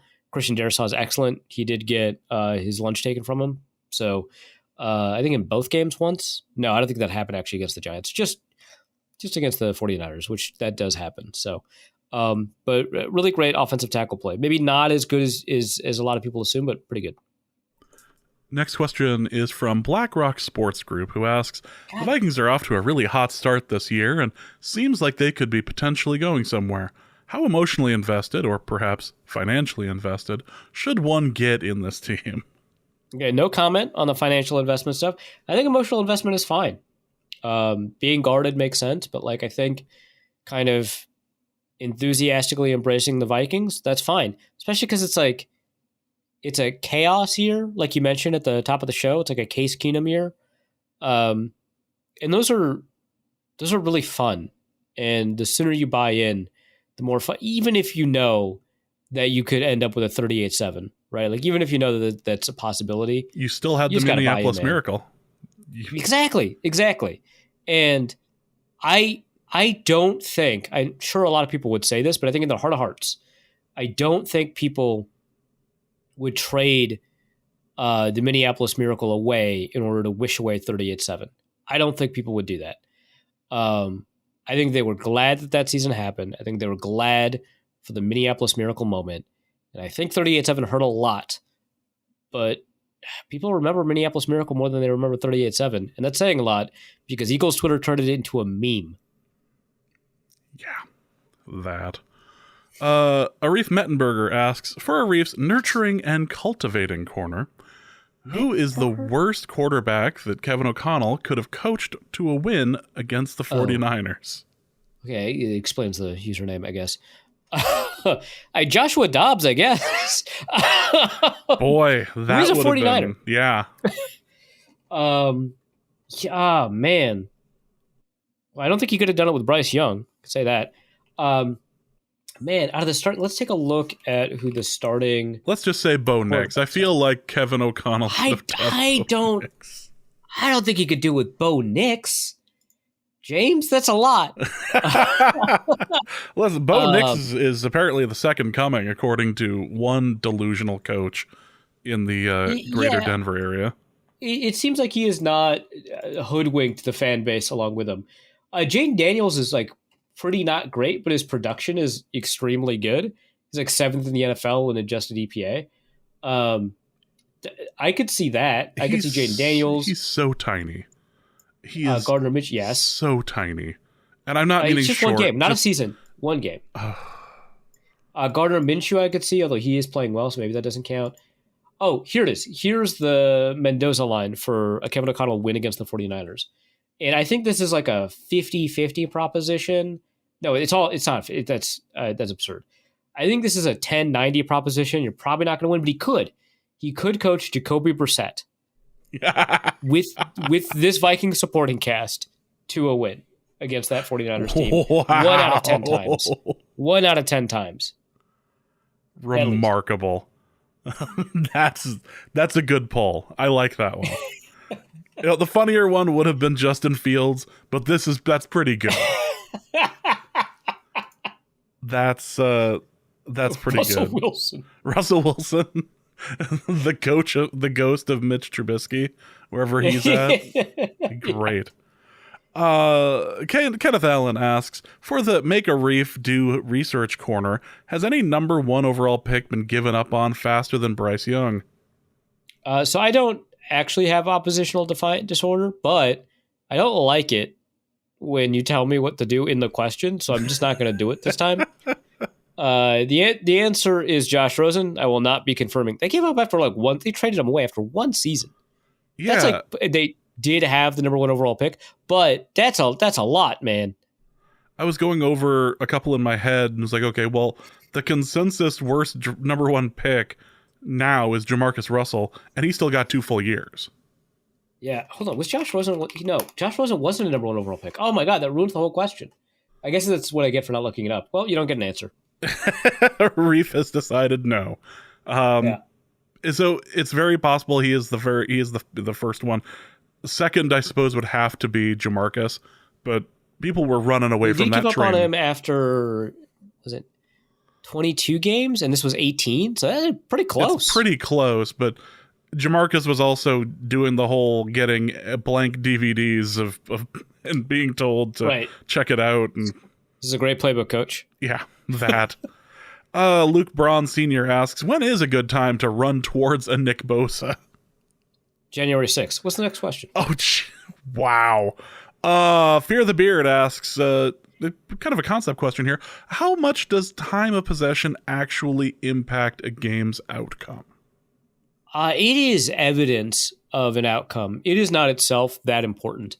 There's actually, especially more recently, a lot of instances where a team, quote unquote, loses time of possession and wins the game. Also, importantly, a lot of times teams will be ahead in the third quarter by a pretty substantial margin without having won the time of possession battle. And then by the end of the game, they'll have won the time of possession battle. The reason that's the case is because they are just a better offense. And so they score quickly. And then when it's time to run out the clock and deny the team opposing possessions, then they will win the time of possession battle. But it's not that important by itself. It is a sign that you're winning. But different offensive styles can produce different times of possession. There is extremely weak evidence to suggest that scoring quickly tires out the defense enough that it meaningfully changes outcomes a lot. Now, I do think it matters. I think teams do feel tired, but also like the opposing offense is also tired, and it does impact defenses a little bit more. But all of these confounding factors just matter more, especially because you can substitute defenders in a way that you can't really on offense that much. Like you can at receiver, a little bit at running back, but you don't do it at quarterback or the offensive line. You don't often do it at tight end. And so you can't get fresher legs anyway. So time of possession really just doesn't matter that much. I mean, the Vikings lost time of possession against the 49ers, I think. Or they were heading into the third quarter. It didn't matter. The Vikings scored. They didn't.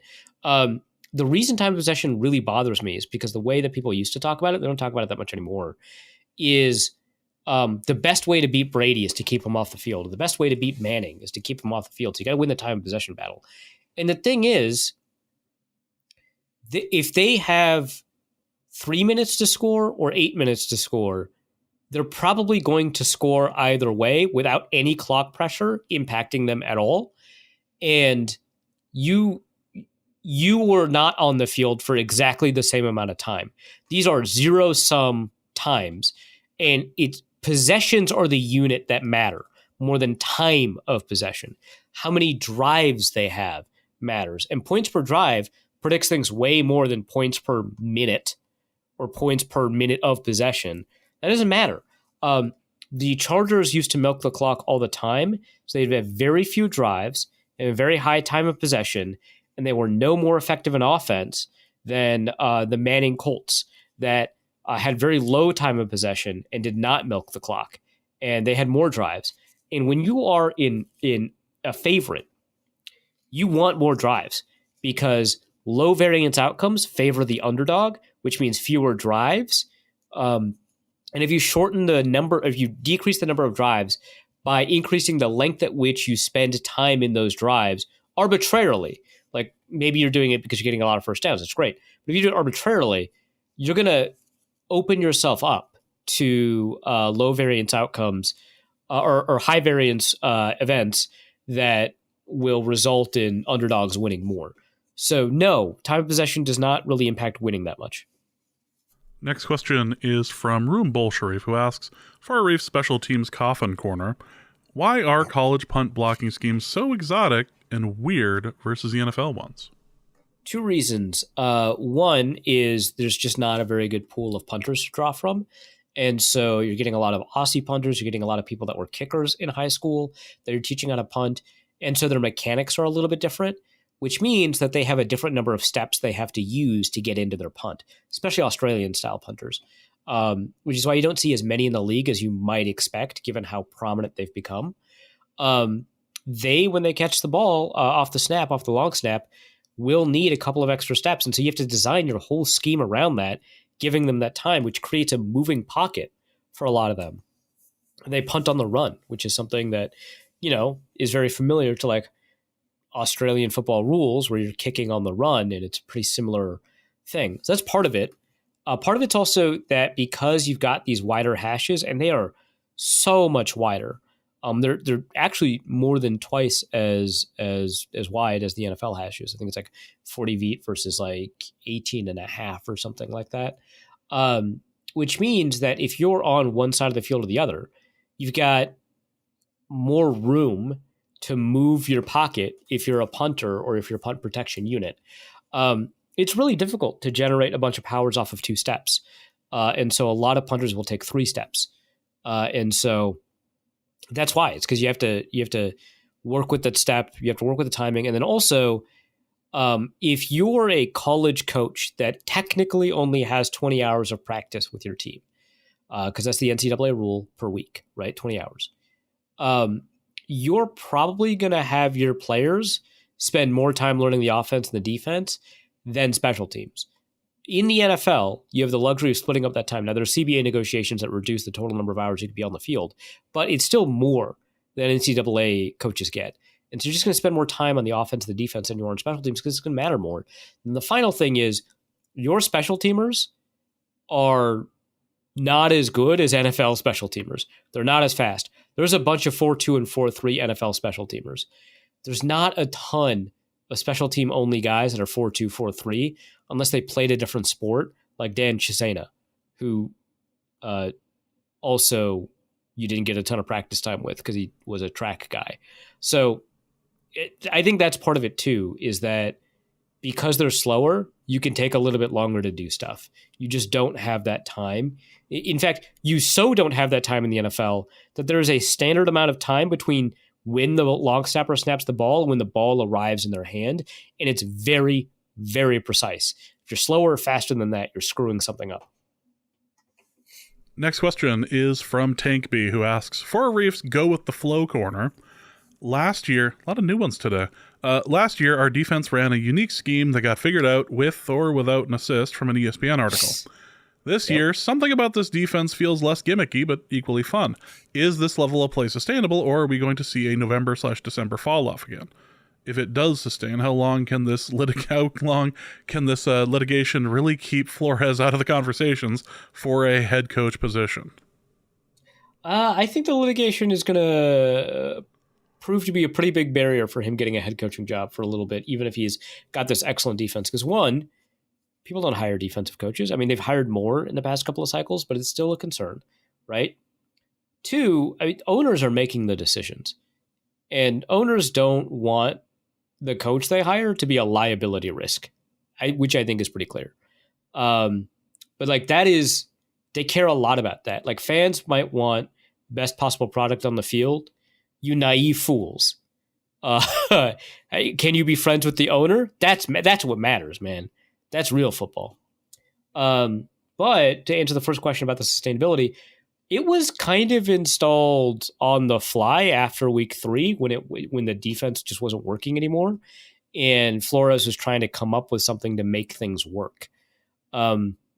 So it was a pretty simplistic installation, obviously drawing upon some stuff they did in camp, but it just didn't have as many tools in its toolbox to answer a bunch of, offensive problems, right? Like it didn't have a way to, fix a lot of things that offense could come up with. And so they relied entirely on the novelty of what they were doing so that people couldn't identify it. Well, they had a whole offseason to study what they wanted to do on defense and an entire offseason to install what they wanted to do on defense. And so you can layer in so many more responses. So a good example of this is like in match zone coverage.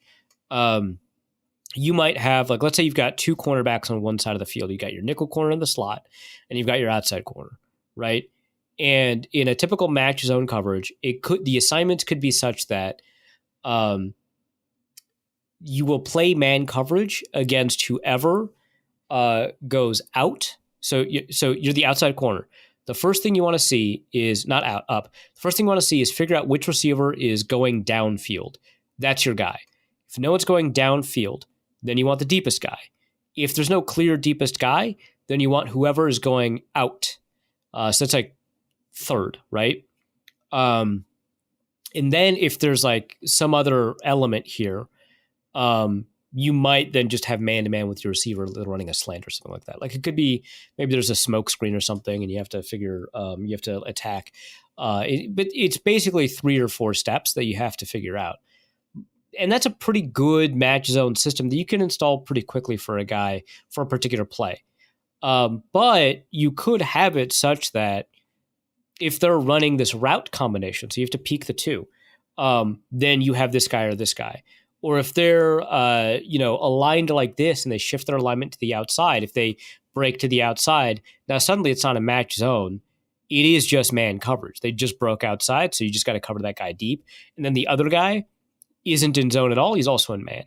And so there could be like 30, 40 different things that you have to take care of when you figure out what your assignment is as opposed to 3 or 4. And you can't do that in a week. You could do that in an off season. And so that could be an element for why it's a little bit different, even though there are some elements that look the same. Also, the players are better. I think that matters a lot. You've got Stephon Gilmore instead of a Caleb Evans.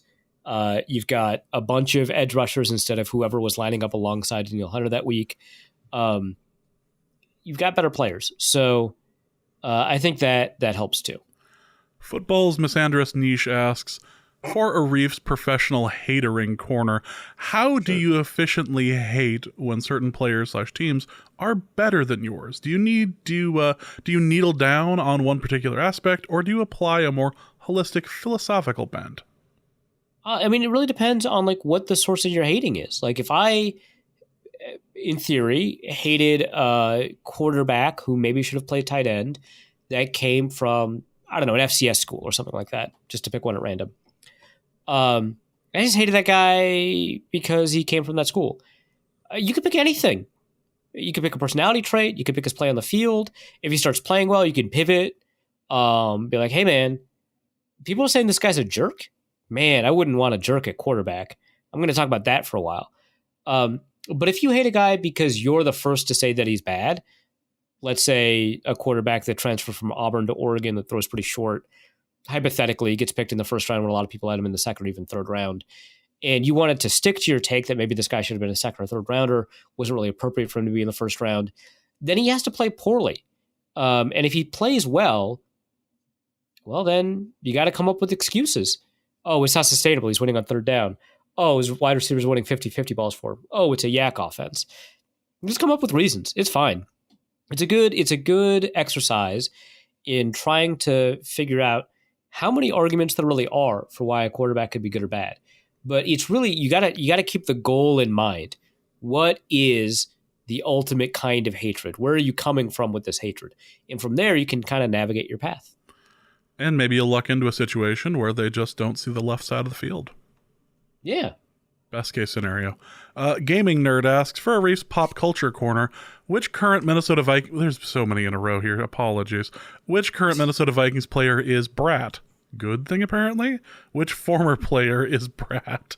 I'm too old for this, so I'm going to let you It's a music thing. I thought you'd have nailed it. I understand that it was a Charlie XCX thing. I know that she labeled Kamala Harris as Brat.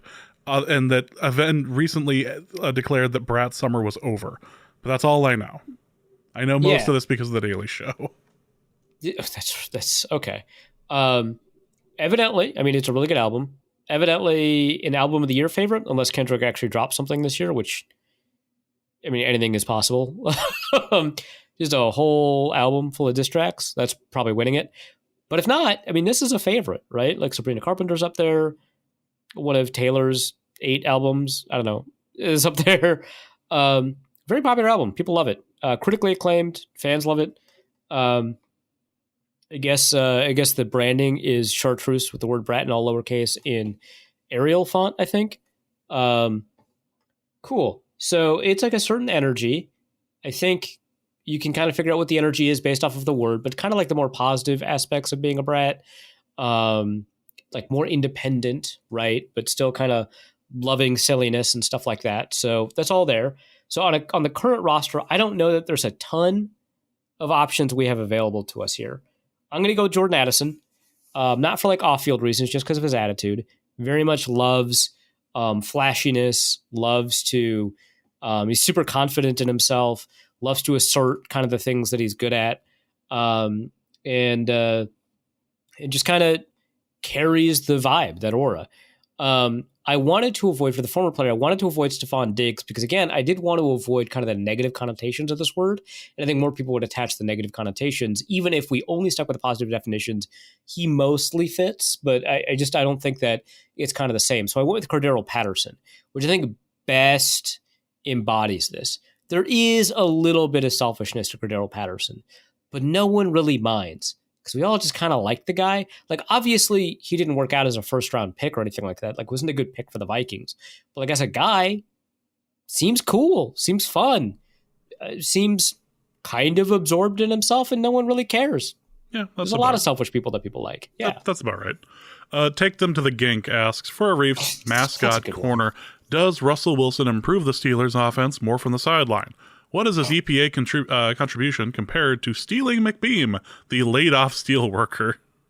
Is that in the lore? Is he laid off? Is he a victim of layoffs? I don't think that's in the lore. I mean, the mill may have, or say the steel mill may have left town.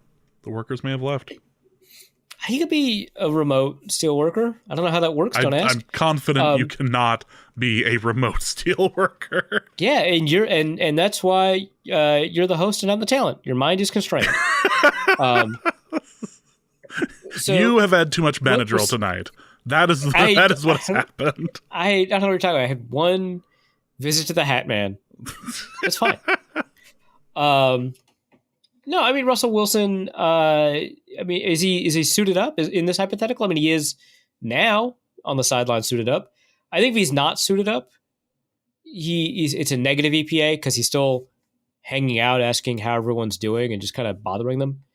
But if he is suited up, he's got a radio in his helmet, so he can just listen to that all day and not bother anyone. And just reminding everybody that we work hard, we play hard, sort of thing. Yeah, exactly. And technically, there is a reason that even though he's inactive, he is suited up.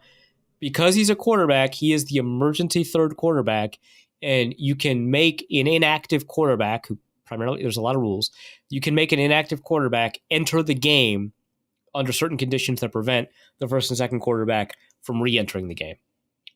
So technically, there is a reason he's suited up. It is still very funny, though. But yeah, I think that you probably want to get... I mean, this was the take that I had a couple of weeks ago, was that you'd probably just rather have Justin Fields over Russell Wilson because they both might not be able to throw, but one of them can run. So pick that guy. And he's running a lot, and it's working. Yeah. I don't know. It's the Steelers. Something's always going to work, so...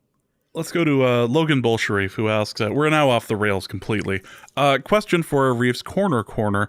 Arif, you are famous for having many bits. Chiefs owner, child expert, bee expert, doctor/medical advice giver, forgetting everything you say in between episodes, forgetting your own hot takes, remembering your correct hot takes, 9/11 truther?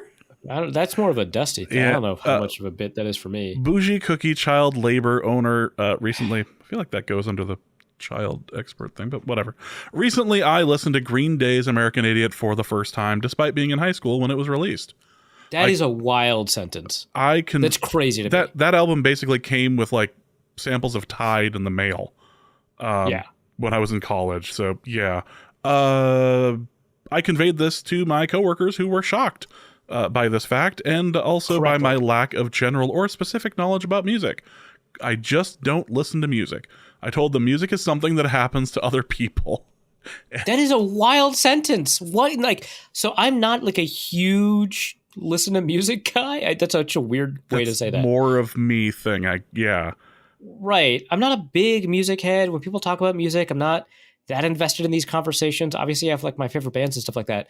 But like, I do listen to music occasionally. Like that's crazy to me. Like, you didn't have the radio on ever, I guess. Arif can tell you, Arif could write you a 5,000 word essay on how Duncan Sheik has changed his life.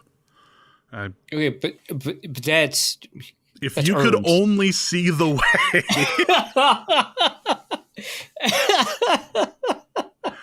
way. Look, that guy knew some stuff in a very specific period of time in the 90s.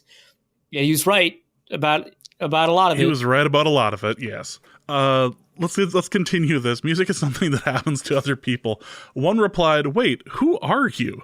They've since tried to educate me on Chappell Roan, sure, and Sabrina Carpenter. I know Sabrina Carpenter. I don't know I don't know as much about the original one, although Spotify is trying their best to put that into every mix I have. As they are recently very big, I am now worried about leaning too much into this, quote, bit.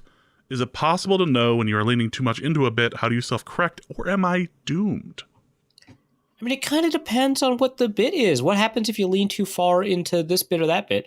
I kind of had to give up the Chiefs owner thing because people started believing me. I can't have that happen. I write about the NFL. That people can't believe that I actually am a partial or minority owner of the Chiefs. That's crazy. Also, why would someone read a Twitter bio and just assume that this very rare element of it is true? Like, yeah, okay, it says you're a sports writer on your Twitter bio. That's fine. Why would you lie about that? That's sure. Partially owning $1 billion franchise? That's not a lot of people doing that. Yeah, you went in that route, or went in that direction. I think my personal account had until recently had something along the lines of producer or on-screen talent for CNN Plus, starting like That's funny. the month after they closed, and That's just funny. like left it open. It's something that nobody sees. Nobody should be looking at that. Right. But it's like the bit goes too far when there are consequences to it. And from what I could tell, the consequences to this bit are that people give you good music. Right? Like that's what I'm gathering. How could this bit go too far? People will just keep recommending you music. That seems fine, actually. Yeah, but they don't like music, so that's the problem.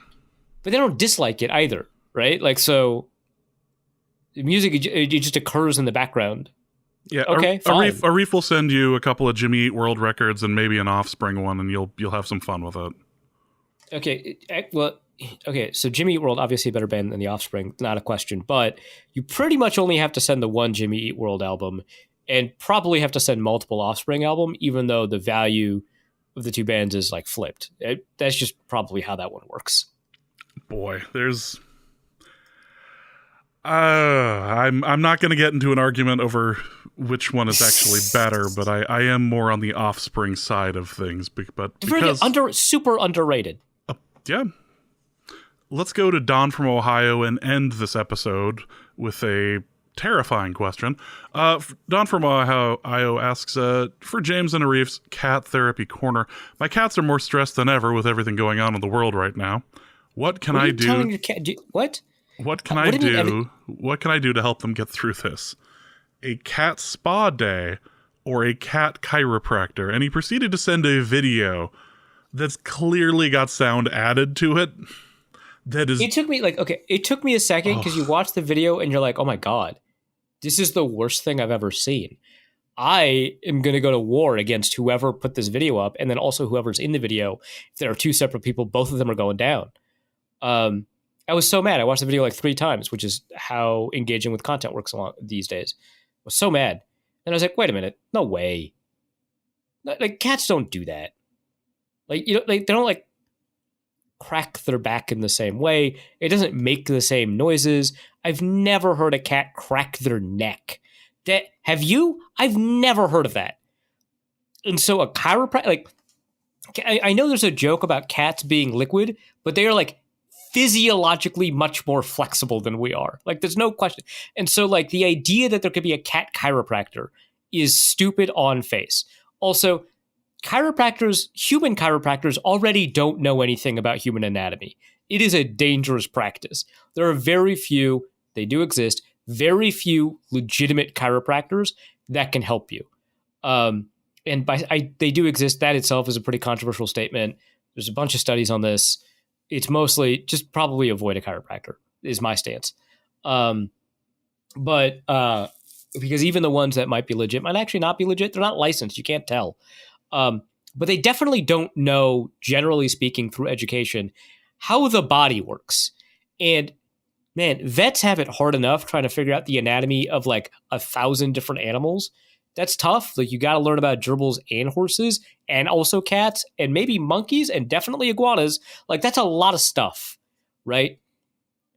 A cat chiropractor in no way, there's not enough of a body of medical literature on active cat skeletal musculature buildup for us to understand how chiropractic would even work in that instance.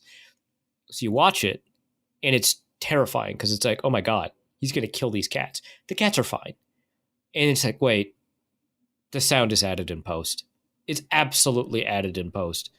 Anyway, that doesn't change my opinions on going to war with this guy. He's going down. So I got pranked, and I can't handle that. So, well, death. Now you get to die on that lie. That's where we're at. Anyway, cat spotting. That sounds fun. I don't know what I probably run that one by someone who's not you, because clearly you don't have a really good understanding of any of this. I bet his wife could help with this. Yeah, if he still has her. And on that note, that is going to be the end of this episode of Norse Code. We'll be back later this week to preview the Texans game. Arif, what do you have to plug? So I've got potentially 2 people writing a piece this week. If not, it's just Luke. Otherwise, you can check out my piece on, I think I called it The Durable Fragility of Hope, which it's like one of those like pretentious titles. I like it. But you can check that out. It's about kind of finding ways to hope again and again, and how the Vikings are doing it this year in their own unique new way. And later on, we'll probably get a Pat Jones breakdown from Luke Braun. And also check out the new podcast between me and Ed Zitron and Bird Respector called 60-Minute Drill. Again, we mostly cover the cultural issues surrounding the NFL as well as the NFL at large. Less stuff about the Vikings. That's it. Well, for Arif, my name is James. Thank you guys so much for listening. And please remember that it's 4th and 12. Think they're going to run it here? And we'll be back later this week. Norse Code is the largest and only division of Norse Code LLC. You can find Norse Code on the Daily Norseman, SB Nation's Vikings blog at dailynorseman.com. You can also find it on iTunes, Apple Podcasts, Stitcher, Spotify, Google Play, and wherever fine podcasts are aggregated. Our Vikings blogger extraordinaire and generally useful human is Arif Hassan of... and he can be found on Twitter at Arif Hassan NFL. I am your producer and host, and my name is James Pagashnik. You can find me at the show's official Twitter feed at NorseCodeDN or at my personal account at Big Mono. If you'd like to donate a few bucks to the show, you can do so in a couple of different ways. You can go to patreon.com/NorseCode and donate there. For $3.50 a month, you get bonus material and more. You can also go to paypal.me/NorseCode for a one-time donation, or you can go to norsecode.threadless.com and pick up some Norse Code merch. Any questions or comments that cannot fit in a tweet can be sent to norsecodepodcast@gmail.com. On behalf of the Norse Code staff, we thank you so much for listening. Our formula is this. Hey, all things are possible through the power of Ben DiNucci.